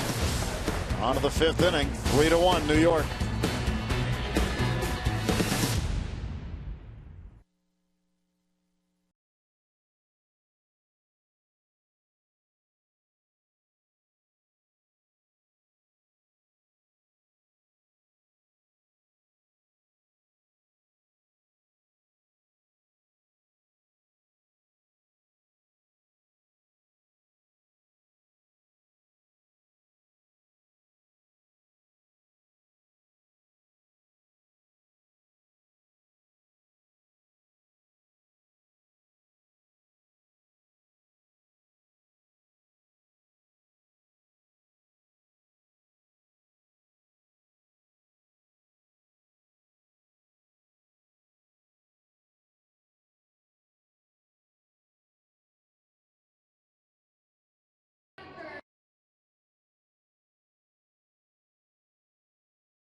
Pitch to Walker. He drives it deep to right field. Neil Walker makes it 1-0 Pirates. Got him. Grilly strikes out the side. The Pirates win in 11. And yet another memorable moment here in 2013. Jason Grilly striking out the side. Torrey Hunter, Miguel Cabrera, and Prince Fielder. And if you didn't see, Prince Fielder, after he was struck out by Grilly, turned and said, wow, that's how dominant Grilly was. So was the rest of the bullpen with 4 scoreless innings. Jemar Gomez that night went 7 scoreless innings as well. And, of course, Neil Walker was the hero with the solo home run in the top half. A nice moment as the Pirates finished off a very strong month of May. And Tim and Bob, the memorable moments keep coming. They do. You know, Walker, not just the home run, but he was 3 for 5 that night. And Grilly was absolutely dominant, going through 2, 3, and 4 in the Tigers' order. Cabrera, Fielder, the final 2. Jemar Gomez warming up in the pen, and Garrett Cole still on the hill as he starts the 5th inning. Yeah, I think that's a kind of a warning shot. You look out to that bullpen, you think, well, I better have a clean inning, because somebody is ready right now before I even throw my first pitch.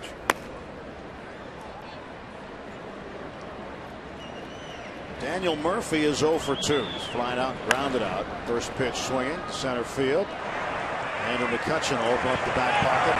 1 out. Nice, easy first out.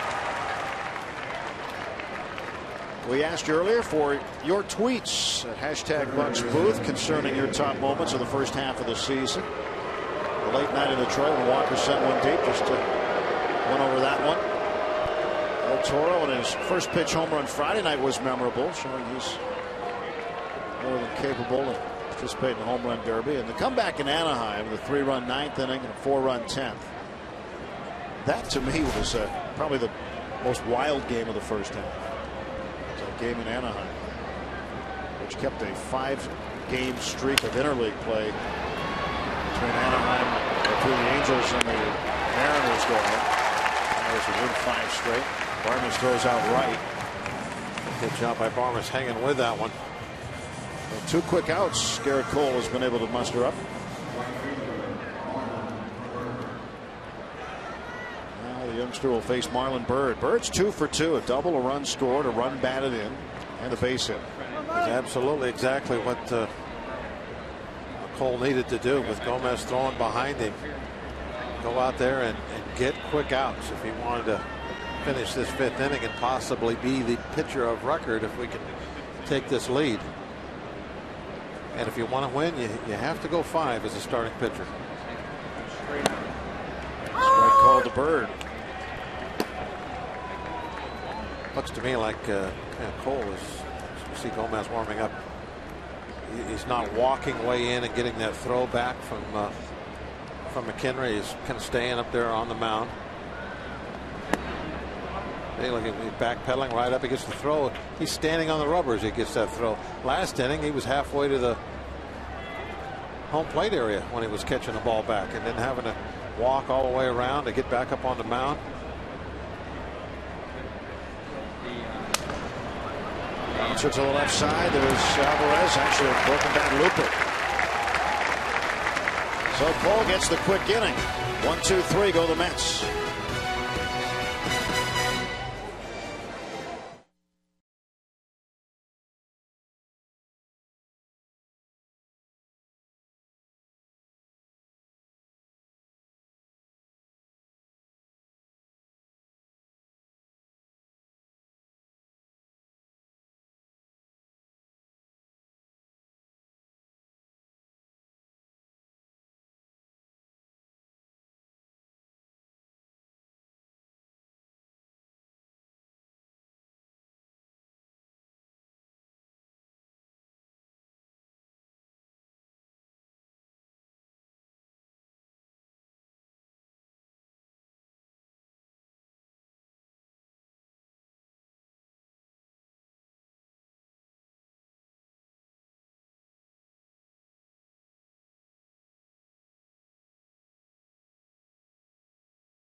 Is brought to you by Day Automotive. We're going to make your day. Let's go Bucks.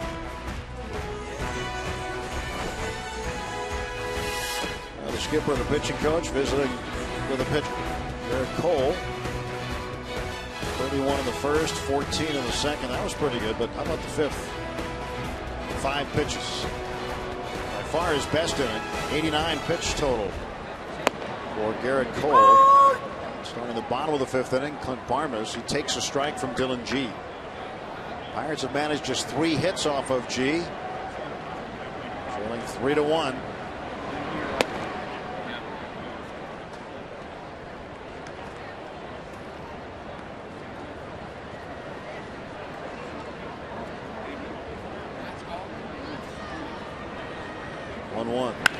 Barnes lines it to left center. NYN AT PIT with an outstanding diving grab.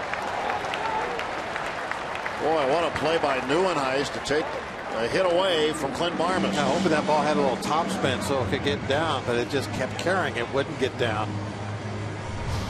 Would have been a nice one to be one of those humpback liners.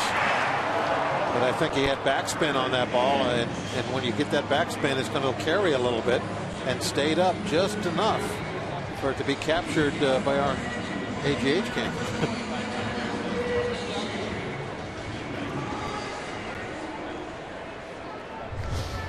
But most of the time, as a hitter, you want that backspin, you want that carry.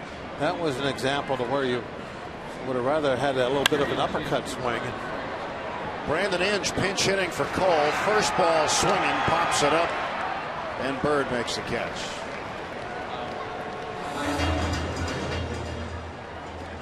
The veteran visiting with a youngster, A.J. Burnett talking to Garrett Cole. Cole's afternoon is done after 5 innings. And one of the things that we've seen right from day one with A.J. when he came over here last season was that he is very good at approaching the younger starting pitchers and giving them encouragement, talking about his experiences.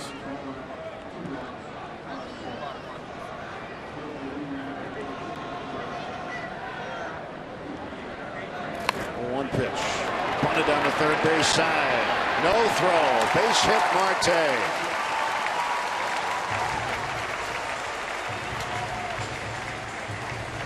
.34th multi-hit game for Marte. Tied for second this is in the National League. One of his weapons that I think we're going to see more and more from him, because it would mean so much to his batting average. He should be able to get a couple of these a week, you would think. I mean, that's just, it's so easy for him. He's got that great speed. He just gets it down in fair territory. Not too close to the mound. Notice he was still taking a peek left. Did it twice. Instead of just running straight through. You think about it, a couple of hits like that a week. That's 8. That's 8 a month. Yeah. Times 6. I mean, now add that many hits to your total at the end of the year, and watch what it does to your batting average. It's a couple $1 million. That's one way to look at it. Yeah. Why not? That's a good way to encourage somebody to use that bunt every now and then.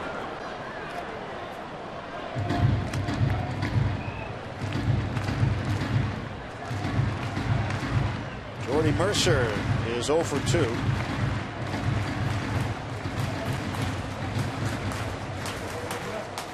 Shade on the rotunda down the left field side. Very unique features of this ballpark. There goes Marte, ground ball to third. Right, throws out Mercer. Pirates are done. Got one hit. They stranded one. We'll go to the 6th. 3-1 Mets.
great pictures from the AGH cam. And what a day out on the Allegheny River.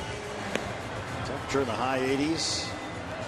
Mets here in game 3 leading the Pirates 3-1. Top of the 6th inning. Garrett Cole's day is all over. We look at the Nissan road ahead for the Pirates. Pirates rotation out of the break will be Francisco Liriano going first on Friday against Cincinnati. A.J. Burnett the Saturday game. Jeff Locke Sunday. Charlie Morton pitches game 1 against Washington. Garrett Cole game 2 against Washington. That's the rotation now as we move forward into the second half. It's a pretty solid ERAs for all 5. Janmar Gomez will now take over for Garrett Cole. And Gomez, when he's been in that rotation, has been pretty special also. Opponent batting average is .215 this year. He has been tough to get a hit off of. Talking earlier about G staying out of the middle of the plate for the most part today. That's been a real strength of Gomez this year, is hitting his spots. Nobody can throw every pitch on the edge, but Janmar's been very good at it. Doesn't wander into the center of the plate very often. 0-1 pitch to Satin. He's outside, 1 ball and 1 strike. Well, the Mets get to go home after this, and then the All-Star festivities and all the things that go along with hosting an All-Star game. And those festivities have already begun in New York. There was a chopper on the third base side foul. Fan Fest is underway. Got an eyewitness report yesterday, Bob, about the Fan Fest, that other than the New York Mets merchandise, hats, shirts, all kinds of things, one of the more prevalent ones, Pirates. Oh yeah, Pirates gear is not surprised at that at all. Is a hot seller in New York right now. A year ago, Garrett Cole was in the Futures game. The Futures game will take place tonight. Good go there. 2 balls, 2 strikes. So just a year removed from the Futures game. Garrett Cole's already pitching his 7th game in the majors. Gregory Polanco and Dilson Herrera will participate for the Pirates. In fact, Polanco is in the starting lineup for the World Team tonight. So we're going to check that out. Pirates players who've taken part in the Futures game: Andrew McCutchen, Pedro Alvarez, Starling Marte, and Garrett Cole, also Neil Walker.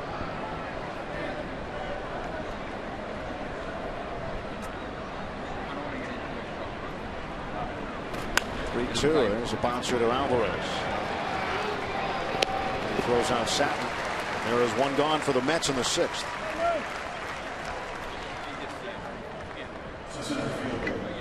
Dylan G rolling right along. He has had a good ERA in 4 starts against the Pirates. Just 173 coming into the game today. 2-0 in his 4 starts.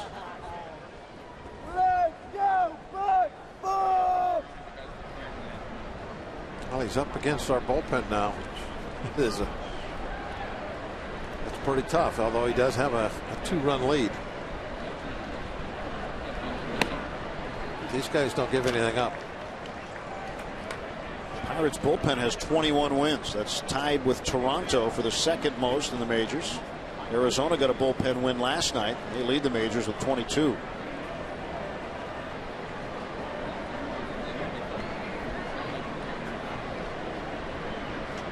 Shift is on for Neuenhuis.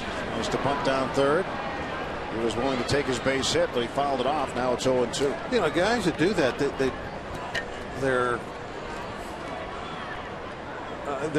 look like they're trying to bunt for a base hit, if you know what I mean. When in this situation, you're not really doing it. It's almost like a sacrifice. Just lay it down. Yeah, just lay it down. He's bunting the ball and running at the same time, like he's going to have to beat it out. There's nobody over there. You're not having to beat anything out. So just square around and bunt the ball.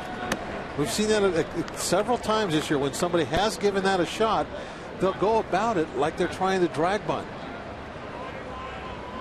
There's no reason for all that, you know, trickery. You're not tricking anybody. There's no third baseman to trick. There's nobody there.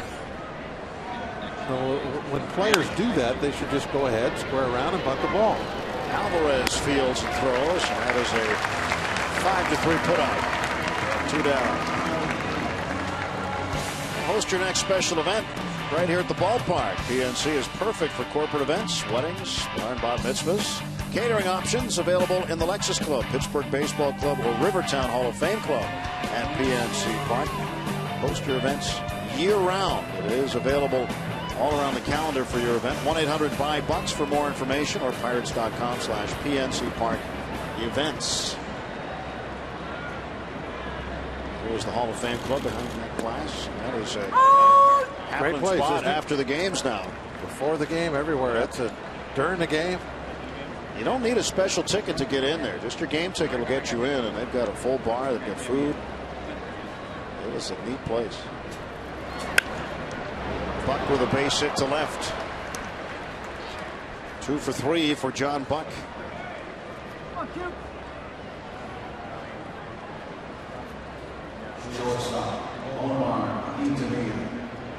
With 2 outs, that'll bring up Omar Quintanilla.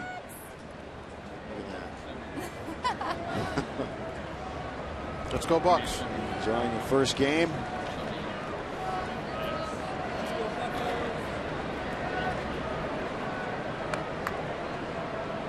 Got to get a hat, though. Don't need a hat on a day like today. 2 outs, Quintanilla. The pitch from Gomez to center field, right at McCutcheon. No runs ahead, man left. Pirates going to the plate. McCutcheon leads off in the bottom of the 6th.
To the river, drop me in the water.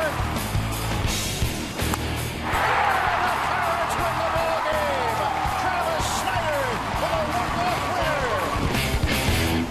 Unbelievable. What a kite. What a kite. Now, if this memorable moment was not a snapshot of the Pirates season, I don't know what is. Pirates go down 4-0 in the first top half of the first inning. They come back to tie it at 4. That sets the stage for Travis Snyder in the 11th to win it with the walk-off base hit. And, of course, Garrett Jones, the first ever splash landing on the fly for a Pittsburgh Pirate here at PNC Park. What a memorable day. 5-4 the final score. Another diamond performance by the bullpen. Jomar Gomez goes just an inning, and then Mazzaro, Morris, Melanson, Grilli, and Justin Wilson combined for 10 scoreless innings as the Pirates walk away winners yet again. Tim and Bob. Garrett Jones home run estimated 463 feet before it splashed down into the Allegheny. Certainly a memorable one. The second ball ever to be hit into the river on the fly. Darrell Ward had the first one early in PNC Park's history. 2-1 to McCutcheon. Long way out there to the water.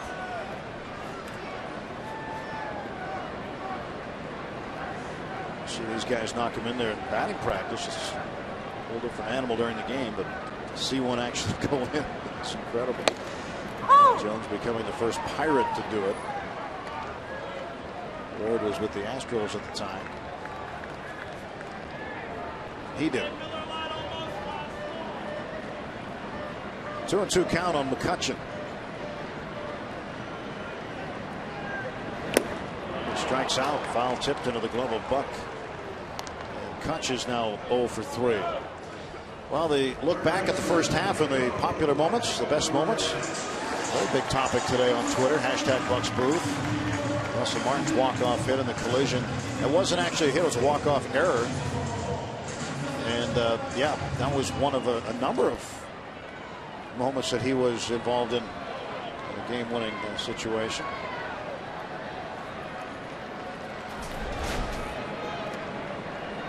There's Pedro.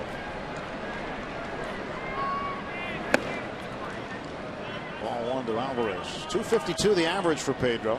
Well, G seems to be having a lot of success this afternoon with balls that are upstairs. Notice the entire at bat he was working McCutchen up. Finally got him to strike out, swinging at a pitch at the very top of the strike zone. And a lot of times you see pitchers that they throw a ball upstairs. It's by mistake. They don't want to go up there. But I think with G this afternoon, it's part of his game plan. That one right at the knees. It still got popped up. Tania makes the grab, 2 down. Did you make the point earlier about a lot of routine outs, the pop flies, the fly balls? Sometimes you see that in a ball game where the pitcher is getting the ball elevated a little bit, but for whatever reason, nobody is getting on top of the baseball. They just keep hitting that bottom half.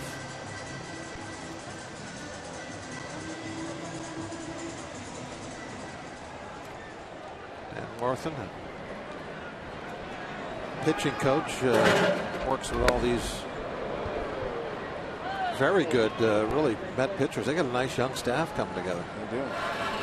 Matt Harvey, the ace of that young staff, and he was scheduled to go last night.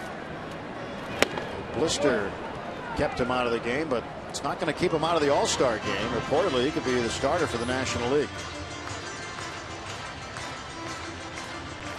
There is some reasons, obviously, for the Mets to be encouraged with the young pitching that they put together, and I understand that they have some more on the way. And in years past, when the Mets have been good, that has been something you've always had to deal with. Great pitching staff, especially their starters. Terry Collins, the manager, looking on. Terry in his 3rd year, manager of the Mets.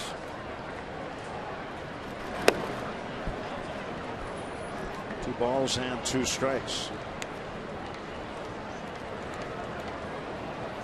I think when Terry took the job, he didn't have any gray hair. Managing in New York. Not easy. Could put some wear and tear on you. You know, I think though that the Mets fans realize that they are having to start that rebuilding phase, and you get a little time to put something together. Tabata pops this one up. Foul ground, playable for Satin. And a quick 1-2-3 inning for Dylan G. We're through 6, heading to the 7th. 3-1 Mets.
Night Classics. Pennsylvania's all-time high school rushing leader, Russell Shell, and his Hopewell Vikings.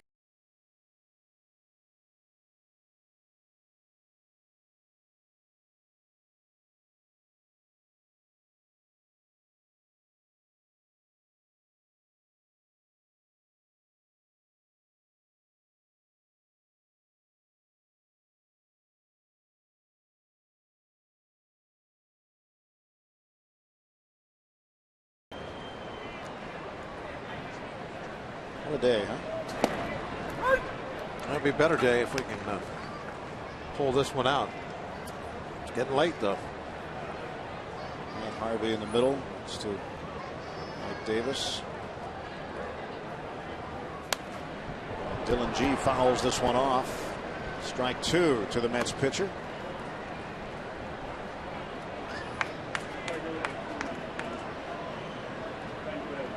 Harvey's a good one. Pirates managed to get at him a little bit, though, at Citi Field. Clint Barnes hit a home run off of him. Pirates would win that day.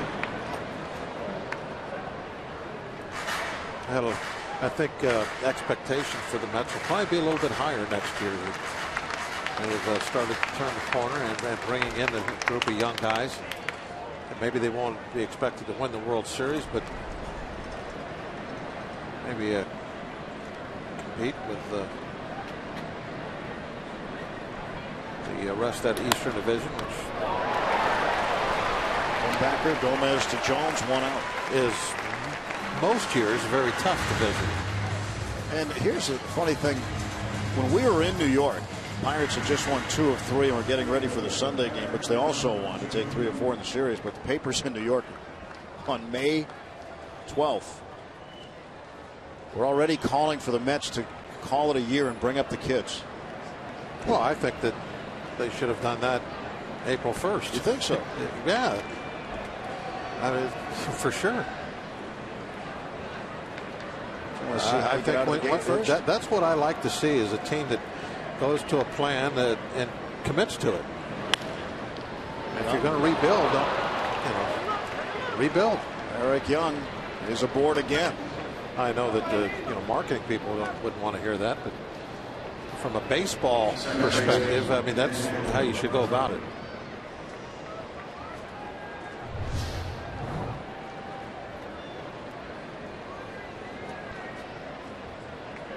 Ball hit right on the nose, too hot to handle.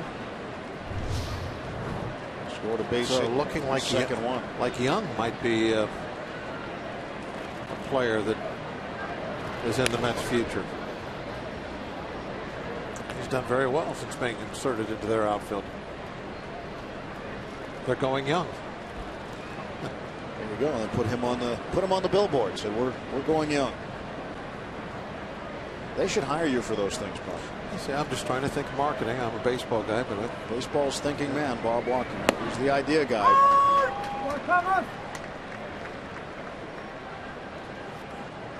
He's the only guy that can sell an 18-year-old, 20-year-old coffee mug that I know of. It was for a good cause. It was for the Pirates Charities Root Sports Auction. But Bob put his coffee mug up for sale. Part of a big package deal. Somebody bought it.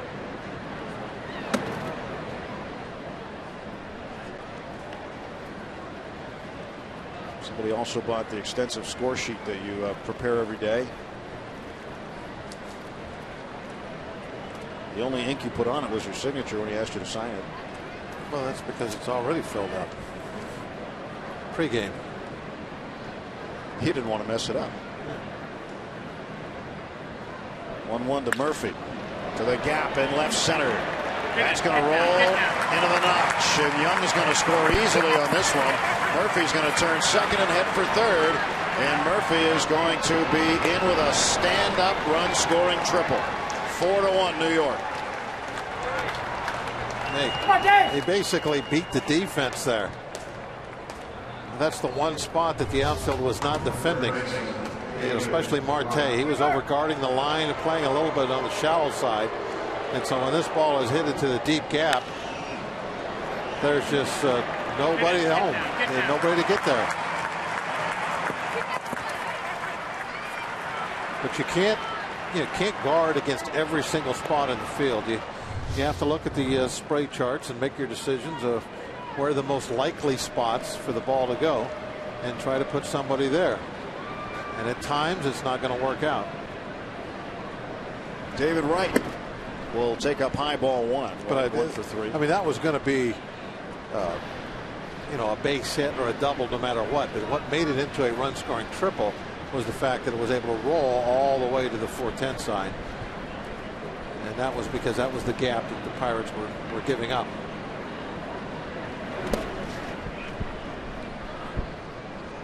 Good block by McHenry there, saving a run.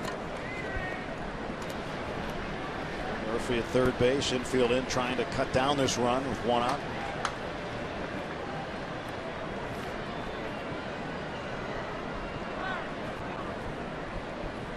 Tough on the third base coach.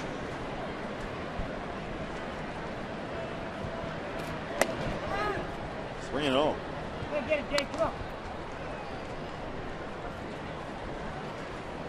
David Wright will have the advantage here. Head in the count. 3 balls, no strikes. Marlon Byrd in the on-deck circle.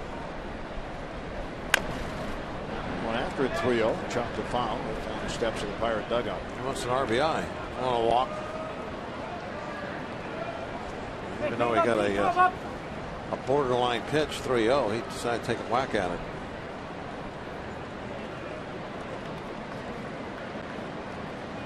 Three and 1 to David Wright. Mets with another run in here in the top of the 7th inning. Strike call. Count is full.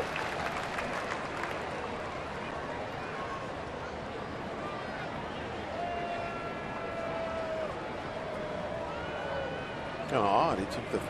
He swung at the 3-0 pitch in on his hands. The 3-1 pitch out over the plate elevated. Perfect to hit to the outfield. That one he decided not to swing at. And once you get to 2 strikes, now you can't be selective, and he has to swing at a pitch that was probably low. I'm sure if he had it all to do over, that 3-1 pitch would be the one he'd go after. It was up out over the plate. 3 balls, 2 strikes, 1 out. Murphy at third. Infield in for the Punks. Chopper to third. And Murphy's going to be out. Murphy drifted too far off of third base. Trying to get back. Alvarez alertly making the diving tag.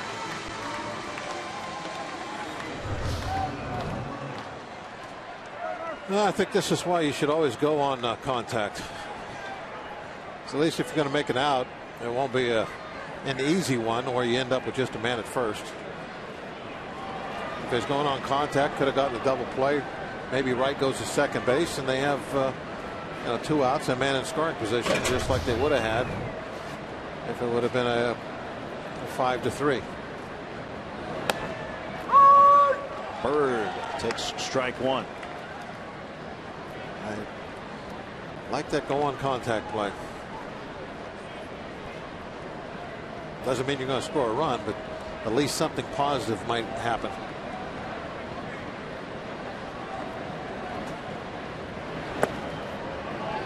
Ball, 1 strike.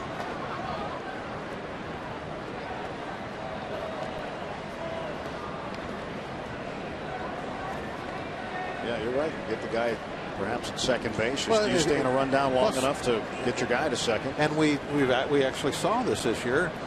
Somebody got in a rundown and got out of it in between home and third, and was allowed to score when I don't remember who the runner was, but he made contact with Alvarez when Alvarez didn't have the ball. That's a swing. So those are the type of things that can happen. But if you just never go, then that never happens. You can't get lucky. You can't get fortunate if you never make the other team play defense.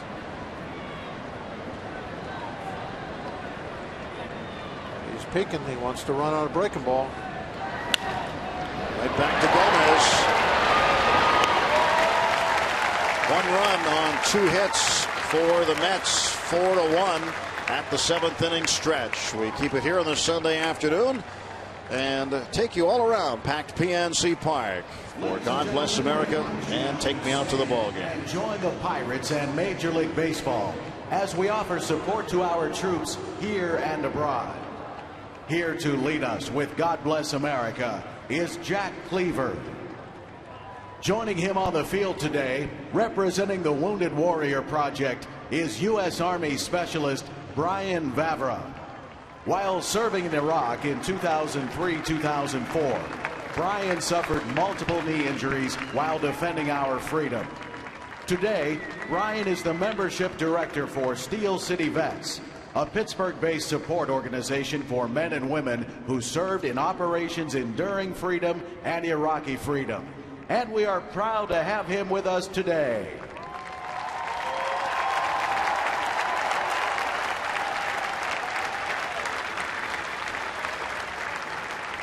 God bless America, land that I love. Stand beside her and guide her through the night with a light from above. From the mountains to the prairies, to the oceans white with foam. God bless America, my home, sweet home. God bless America, my home, sweet home.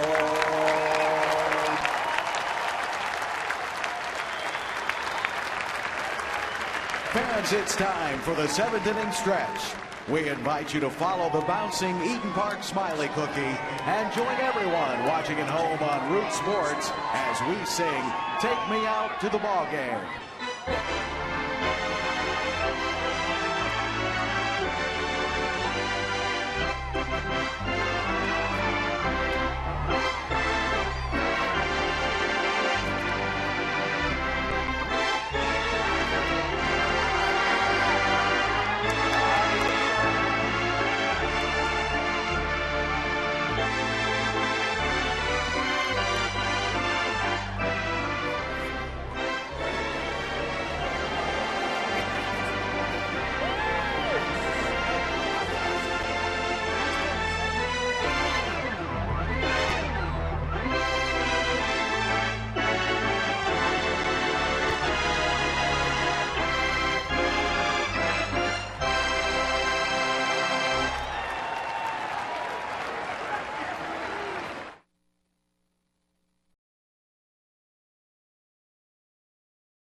Thank you very much, Rob. 4-1 here. Pirates have some work to do as the Mets are in front.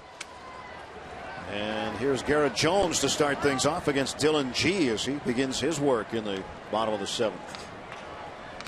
Jones 1 for 2. Had a 2-out single in the 4th.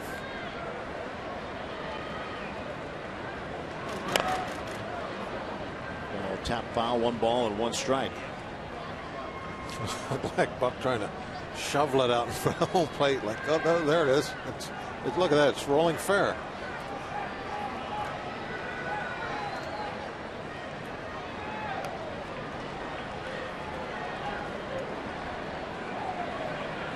One coming to Jones. Outside 2-1.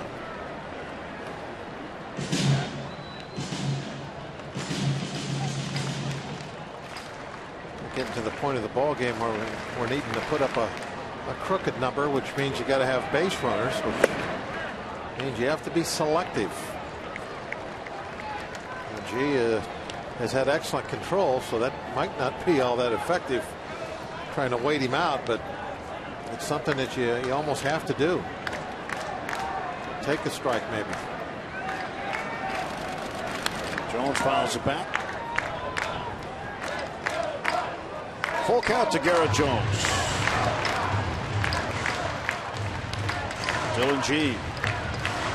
Hurdle trying to get his team to figure him out today. Pirates have scattered just 4 hits, managed 1 run. That came in the 3rd inning.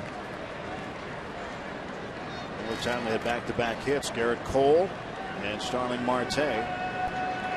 Cole with a base hit, a throwing error on G put him at second base. And then a double that bounced over the wall and left for Marte. Got him in. So Jones is out to center field, 1 gone. Most wins in Major League Baseball when trailing after 6 innings. The Pirates lead the majors with 11 of them. A total of 24 comeback wins on the season. So no reason to take your eyes off of this one yet. Pirates still have outs to deal with. Batting in the bottom of the 7th inning, and McHenry takes high. 1 ball, no strikes.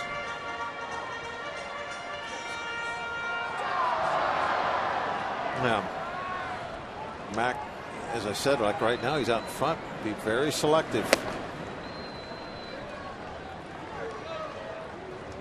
Need to get somebody on base, a couple of guys. See if we can come up with a big hit. Fort needs to be patient. 2-0.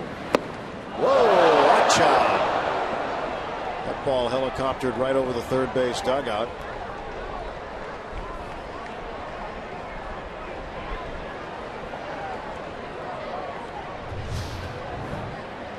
McHenry lost the grip on the bat. Uh-oh.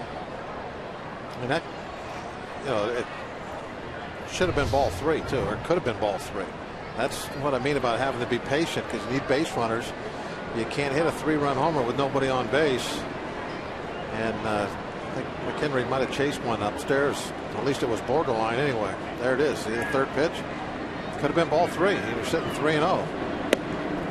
He takes a strike. Count even.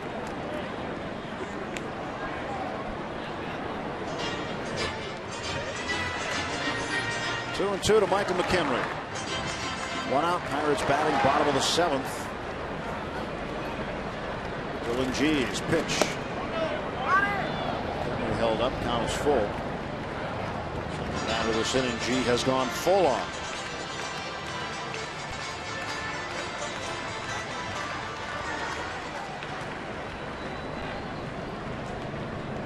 Vin Mazzaro getting loose. 3-2. Then McHenry will get another pitch. And then G again working upstairs, upstairs, upstairs, upstairs. Everything at the letters.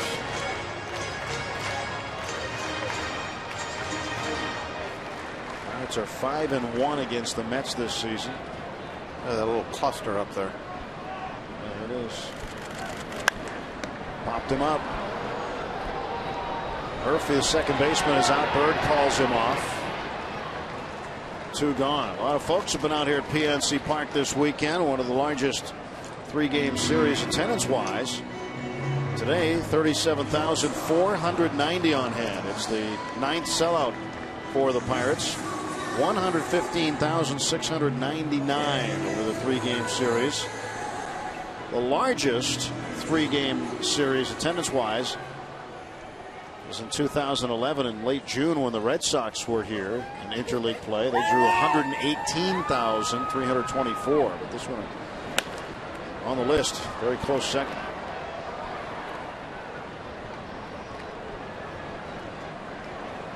Kids Day Sunday afternoon. The kids coming out. Tons of young people we've noticed over the past few years really embracing the Pirates. And you can argue about a lost generation, but there's a generation coming back. Barmes to right field. That ball is fair. It's going to roll to the corner. And Barmes will be in with a 2-out double.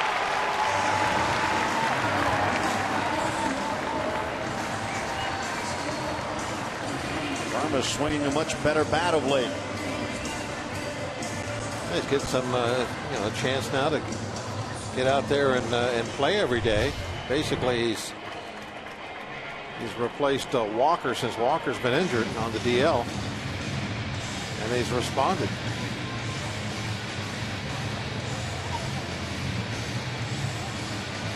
Let's see if we can get this one home. Maybe if nothing else, kind of chip away here with 2 outs.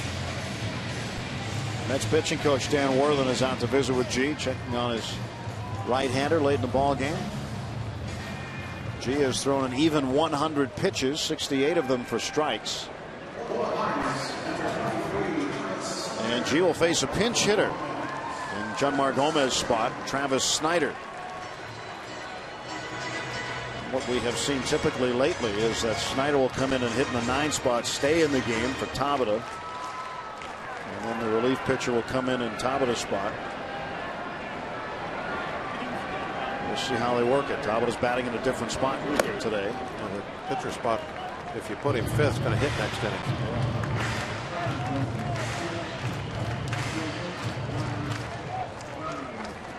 So Snyder pinch hitting. Got a pinch hit base hit in the 7th inning of last night's game.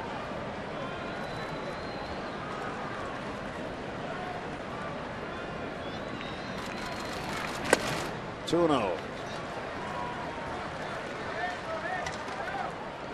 Barmes had a hard hit ball in the 5th inning, a liner to left center field, and Kirk Neuenhuis just robbed him.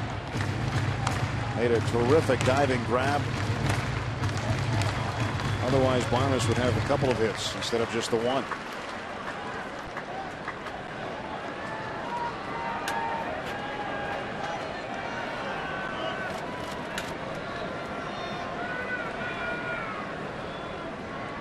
G's 2-0 pitch to Snyder. 3-0.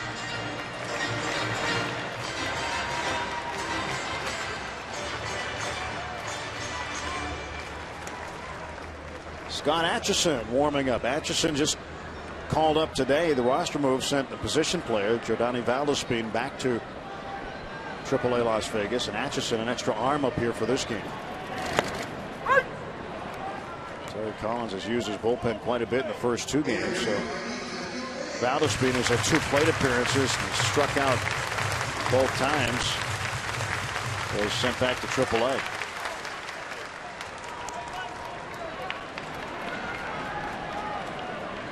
Three-1 to Snyder.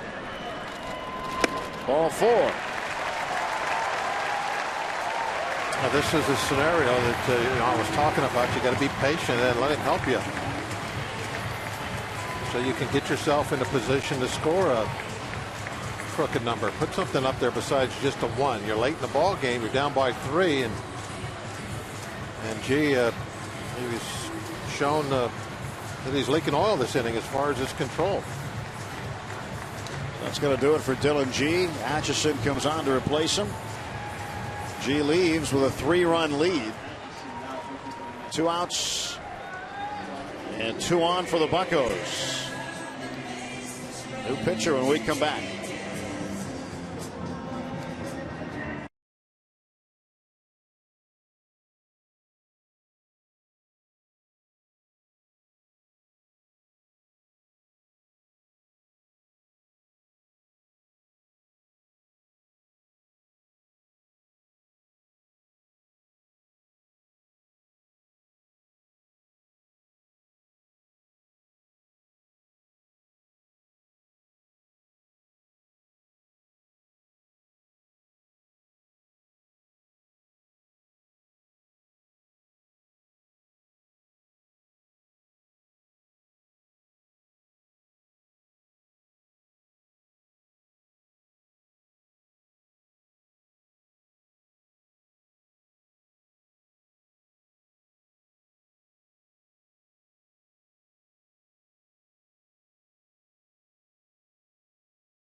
Bottom of the 7th inning, 2 on, 2 out, 4-1 Mets.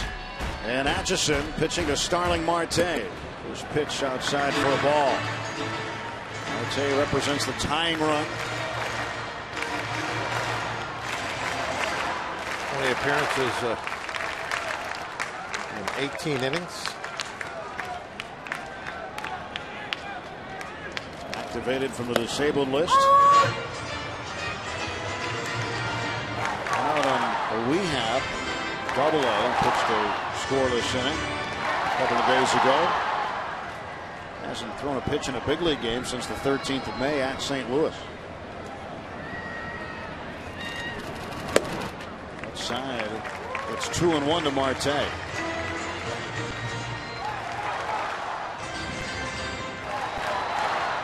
Atchison went on the disabled list with right elbow inflammation. And the pitch. While back, count even 2-2. That's something you want to have to go on the DL with. Inflammation, discomfort. Rather have like a cold hamstring or something than anytime there's something wrong with the elbow. That's not good. Barmes at second, Snyder at first. 2 outs and the 2-2 pitch coming. Did he go? No. First base umpire Tony Randazzo says that's a ball. It's ball 3. So now Barmes and Snyder will take off with this pitch.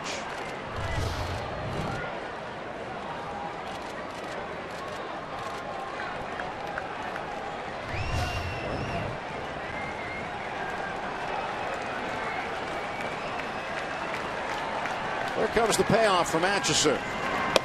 Strike 3 call. Marte took it. Pirates leave 2 and we'll go to the 8th inning.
Ball toward the middle. It's through. Sanchez scores. Pirates win. The Pirates win it in 14. A walk-off winner for Russell Martin. Russell Martin, and has put me in, coach. I'm ready to play moment in the bottom of the 14th. Pinch hitting with the walk-off single, but that day, Tim and Bob, might be the crown jewel of bullpen performances this season. Charlie Morton washed out on a rain delay, 2-hour and 20-minute rain delay, knocked him out after 2 innings, and then the bullpen comes in and throws 12 scoreless innings, and of course that set the stage for Martin's heroics, and it was fantastic. A 4-hour and 12-minute game, followed by another 220 and rain delays mixed in there, and a long day, but a very happy ending, and what has been a very proud season for the Shark Tank this year. And when you look at their mainstay performance, that was it right there. That was an incredible performance that day by the bullpen. Martin happened to be the guy at the plate, the last hitter. Shot one up the middle, got Snyder to score. Pirates walked off winners on a Sunday afternoon. Top of the 8th inning, Josh Satin, the first baseman, facing Vin Mazzaro. Strike one.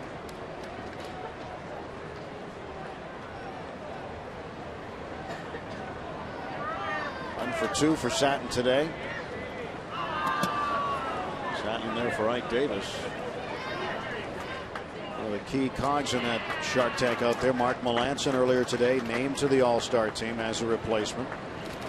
Jeff Locke unable to go. Also Jordan Zimmerman of the Nationals unable to go. So Sergio Romo of the Giants and Mark Melanson added. 1-1.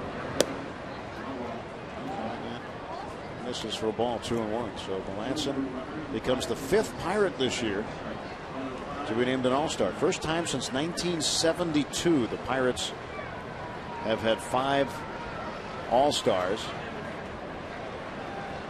in one season. And Satin, that's a strike, 2-2. In fact, Bob, it's the 3rd time since 1933 the Pirates have had 5 representatives going to the All-Star.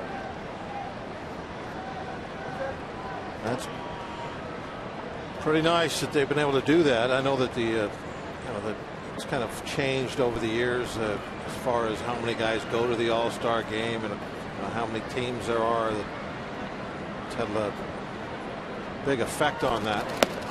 Strike 3 called to Satin. Mazzaro comes out of the bullpen expansion. You don't have as many places for people to go. More tweets at #BucksBooth. Best moment of the first half, bringing back the Zoltan. 55 and 31 since Kutch brought it back. How about games for the Shark Tank in June, pitching 10 and 12 scoreless innings for victories? At the Major League Baseball, they expanded the number of players you could bring. I think just so some teams could get some multiple players there a little more easily. It was back in the days before expansion. It was a little easier because everybody has to have at least one player there. So then right after expansion we got to 30 teams. It made it a little difficult. Some guys were getting left off the team with great credentials because every team needs at least one guy. So they've made it a little easier of late. They've expanded that All-Star roster. I could be wrong about that. I think they did that after that. They ran out of players in Milwaukee a few years ago. Remember that? It could have been the case. That extra inning game where they just had to kind of call it a tie. Right. Well, they were going to run out of pitching for sure. Yeah. There's going to be no more pitching left. To center field, and McCutchen makes the catch. Neuenhuis is out. 2 gone for the Mets in the 8th.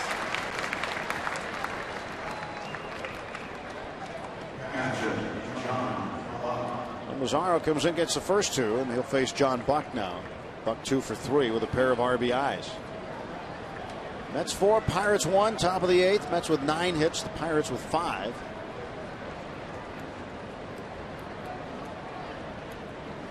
The Bucks will have 2, 3, and 4. Mercer, McCutchen, and Alvarez due up in the bottom of the 8th inning. Ground ball to short. For Vin Mazzaro, a nice tidy 1-2-3, top of the 8th. Jordy Mercer leads off. LaTroy Hawkins will be the pitcher for the Mets.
Pittsburgh Pirates and may not be reproduced or retransmitted in any form, and the accounts and descriptions of this game may not be disseminated without the express written consent of the Pittsburgh Pirates.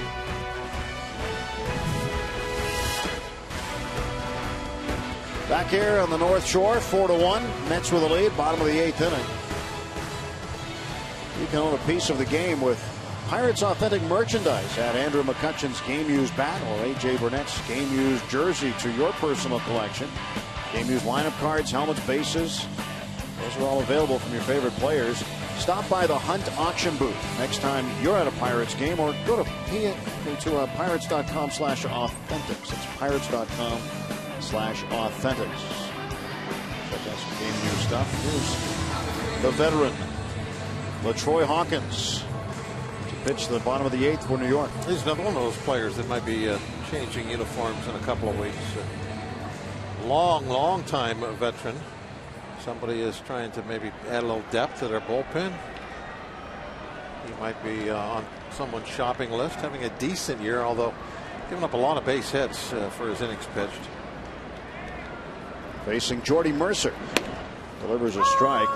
LaTroy Hawkins sits alone in 21st place on the all-time games pitched list. This is his 910th appearance. Gene Garber will be next. He's 20th on the list, 931 games. 1 ball, 1 strike to Jordy Mercer.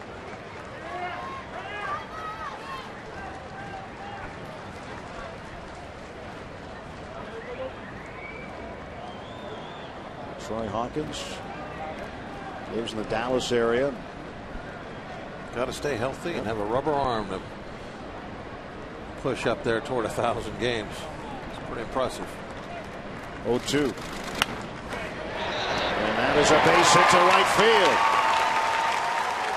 Jordy Mercer now 1 for 4. The Bucks with a leadoff single.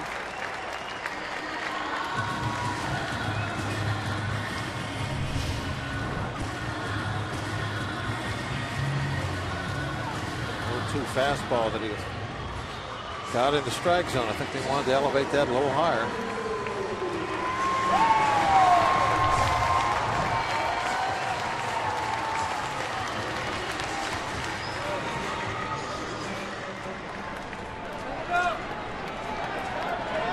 Kutch without a hit today. It'd be nice for him to get on. Have Alvarez represent the tying run. To right field. I think he's got on. That's off the wall. Mercer will be held at third base, and McCutcheon is safe in with a double. Whew, I was holding my breath on that one. A little bit of a gamble there by Kutch, down by 3. And once he gets the base hit, once that ball is down, the tying run is now coming to the plate. But if he gets thrown out at second, then the tying run is not coming to the plate.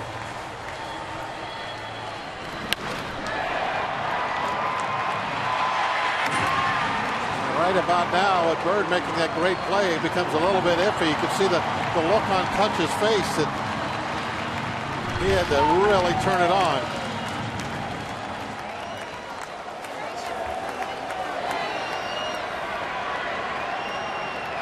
Double number 26 for Andrew McCutcheon. Second and third, nobody out. Pedro at the plate.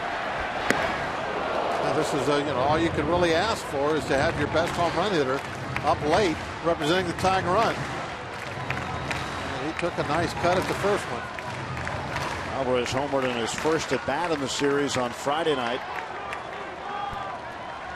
24 home runs. He's 0 for 3, has a 10-game hitting streak on the line.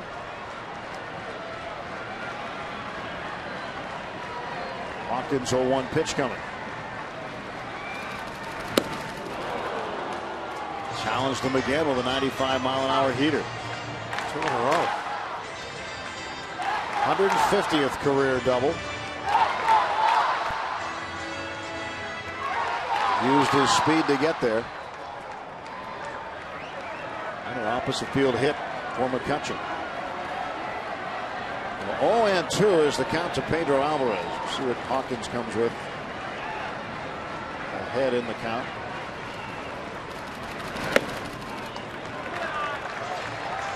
One and two. A little off it, trying to get him to chase it up high.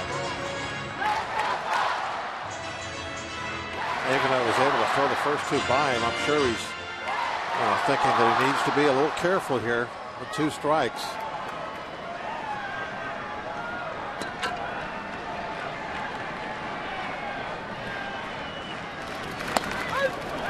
Strike 3 right on the inside corner, says Manny Gonzalez. Pedro doesn't agree. Well, he definitely came at him with fastballs this at bat. Wasn't shy about it. This ball of a borderline pitch, but Pedro didn't get the call. Hawkins did.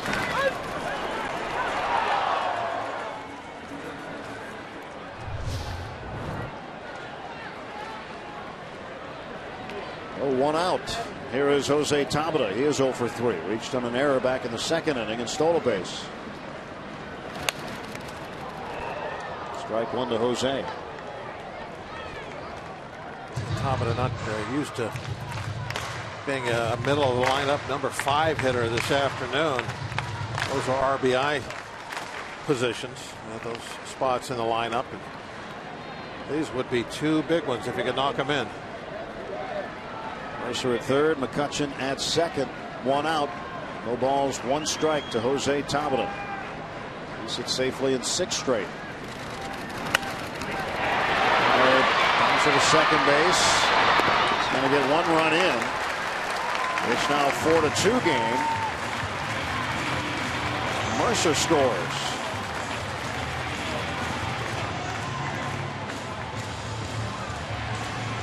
Tabata with an RBI. Is the 11th of the year. And now Jones gets his shot at being the tying run.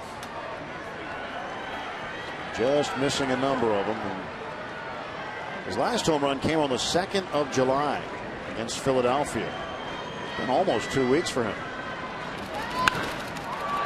In the air to left, and here comes Young near the line. Eric Young Jr. will make the catch and foul ground. And the Pirates get a run on 2 hits. They strand a man heading to the 9th inning. 4-2 Mets.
Of the extended family of the Pirates, that is a Grilli 39 jersey that belongs to Jace Grilli, the 5-year-old son of Jason Grilli. And when you see the home run derby tomorrow night, you will find Jace sitting on the lap of his father Jason. And the reason is simple. Jason Grilli, we all know what he's been through in his career, the ups and downs, the trials and tribulations, plus the success he's having now. And this is a moment he has long wanted for his family, in particular for his father and for his son.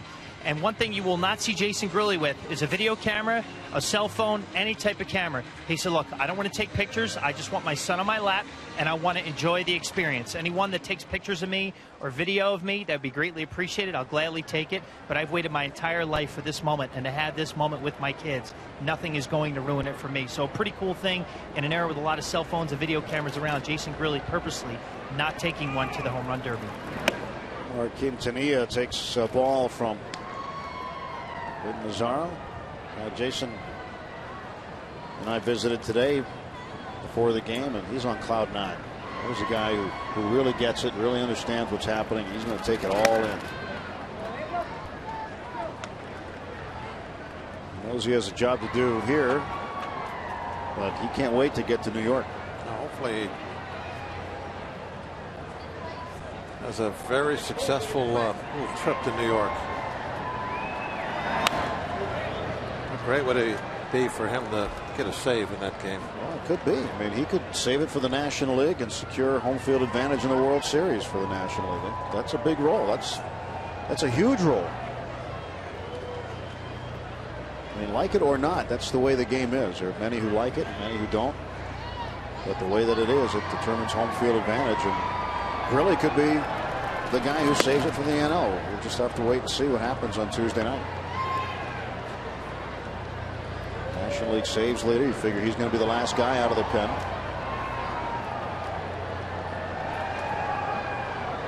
Pedro Alvarez going for the first time. Mark Melancon added today.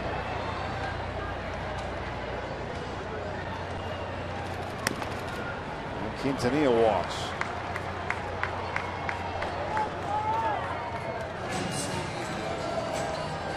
Random sign made. Overtly attempting to get on television. Well, that's a very smart move, but one thing you have to do when you hold the sign up, don't hide your face. Because you've been trying to get on TV. You're on now, but we can't see who's holding the sign up. Just the left eye. You can only see the left eye, not part of the nose.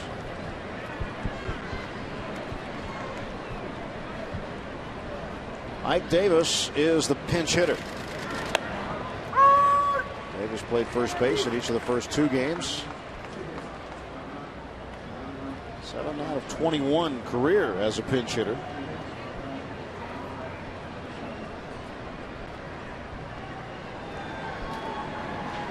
Field shifted for Davis. One of those situations where third base is left open. And Quintanilla, who isn't a burner, but he can run fairly well. He notices third base is open, certainly. And the opportunity arises if he gets to second. He's probably going to keep going.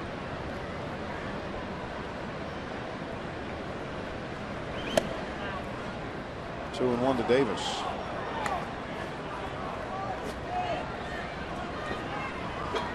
Sometimes we've seen different alignments. This time Pedro on the shortstop side of second. Barmes is on the second base side. Left-handed batter up. And right to Pedro. He flips to Barmes for one. That's a double play. A 5-6-3 double play.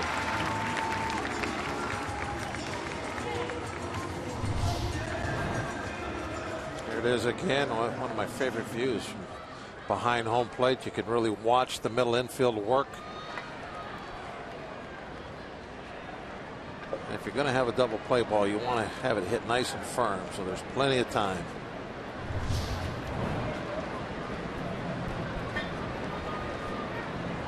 Two outs now in the top of the 9th inning. Back to the top of the order. Eric Young. He's 2 for 4. A pair of runs scored.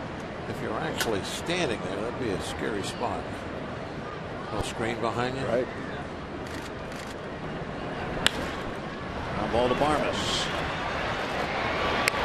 Gets Young. Double play. And we'll go to the bottom of the 9th. Last wraps for the Pirates.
Pirates need 2 to extend the ball game, 3 to win it.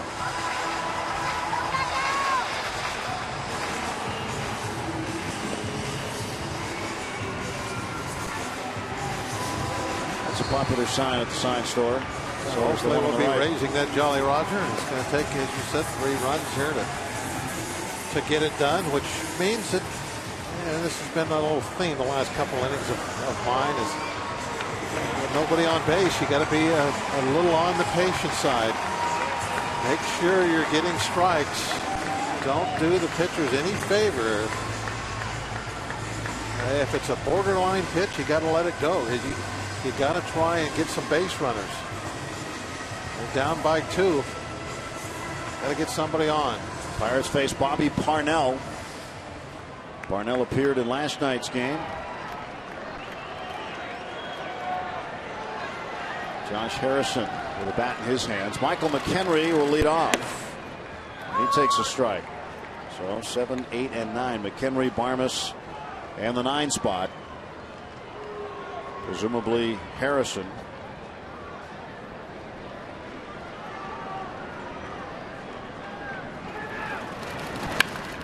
McHenry pulls this one foul.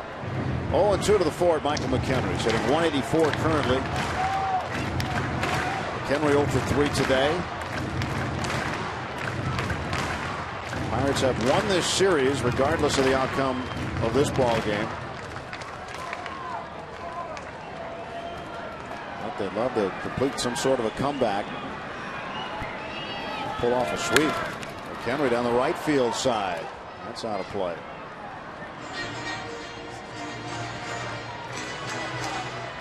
Pirates 56 and 36. Well, there is no ballpark in baseball that has more flags than this place. It's neat to see. Flags and signs. That's something old Three Rivers was definitely known for. All the banners and signs. They were all over the place constantly. I loved it. The Rally hats on. Yeah, the Rally caps are going. Here comes the 1-2 from Parnell.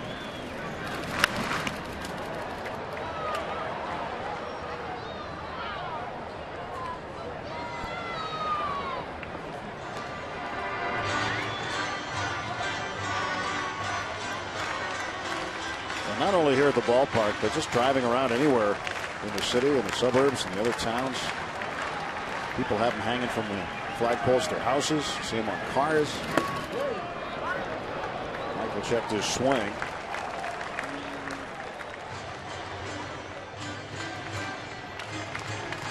Pirates keep winning. We're only going to see more Jolly Rogers all around the region.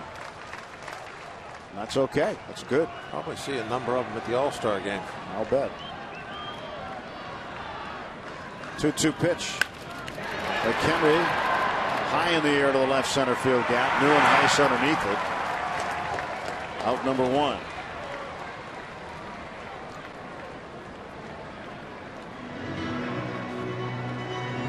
Well, Clint Barmes 1 for 3 today. Doubled his last time up in the 7th. Barmes to face Bobby Parnell. 1 out in the bottom of the 9th.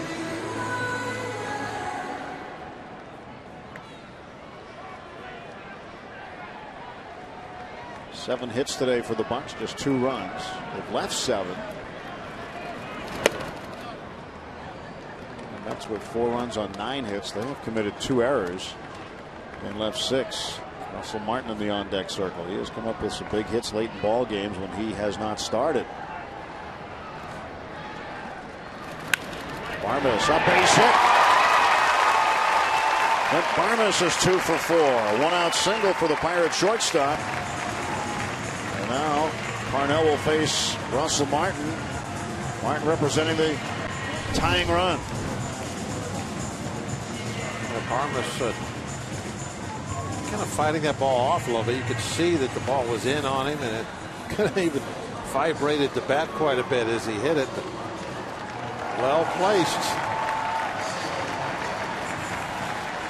How close? That close.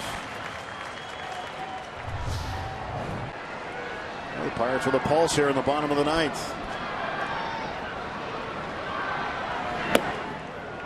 1 to Russell Martin. 236 the average for Martin. 8 home runs.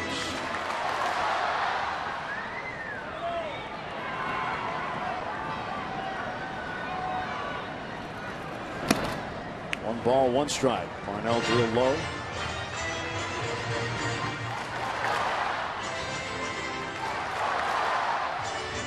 101 career home runs. And this is now his 1,000th game that he's appeared in.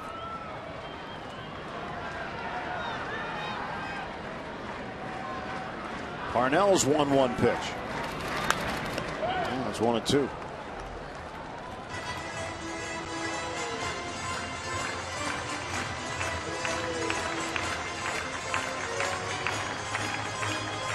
Martin has started 6 games straight, coming off the bench today. McHenry getting the nod behind the plate. Plenty of room in that outfield to dunk one in for a single. That's outfielders very deep right now. 2-2. See how far back they are all the way around. They know that tying run is at the plate. They don't want to give up an extra base hit. Wow, look at that. That really gives you a real good look. Look how much grass there is in front of those guys. And Martin finds some grass right in front of them. And the Pirates have the tying run aboard in the bottom of the 9th. Russell Martin a pinch hit single. I don't think that was shallow enough, or excuse me, deep enough to where it would have been caught anyway. But that is a great advantage a hitter has when if he's looking just for a single late in the game. The outfield will give you that. Josh Harrison will run for him.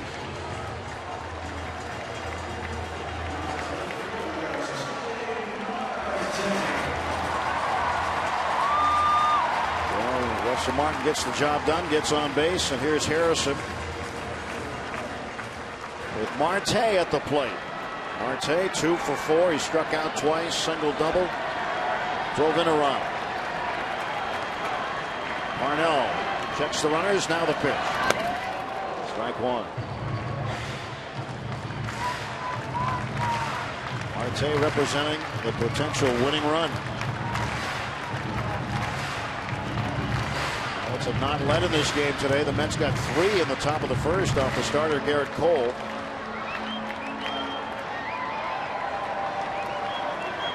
And there they are. They have to stay way back because now Josh Harrison, he's the tying run. They cannot allow him to score. Marte in the air to center. Over toward left center is Neuenhuis. He makes the catch. And the Pirates now down to their final out.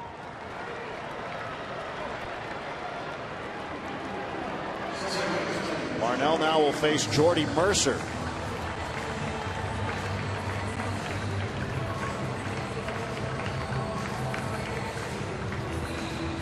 Parnell in search of his 17th save. Trying to save it for Dylan G. Garrett Cole on the hook.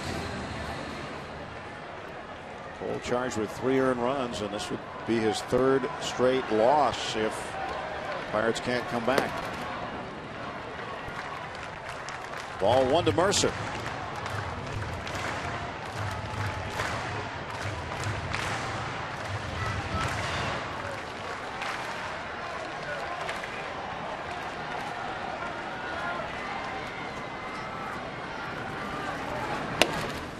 Strike call to Jordy.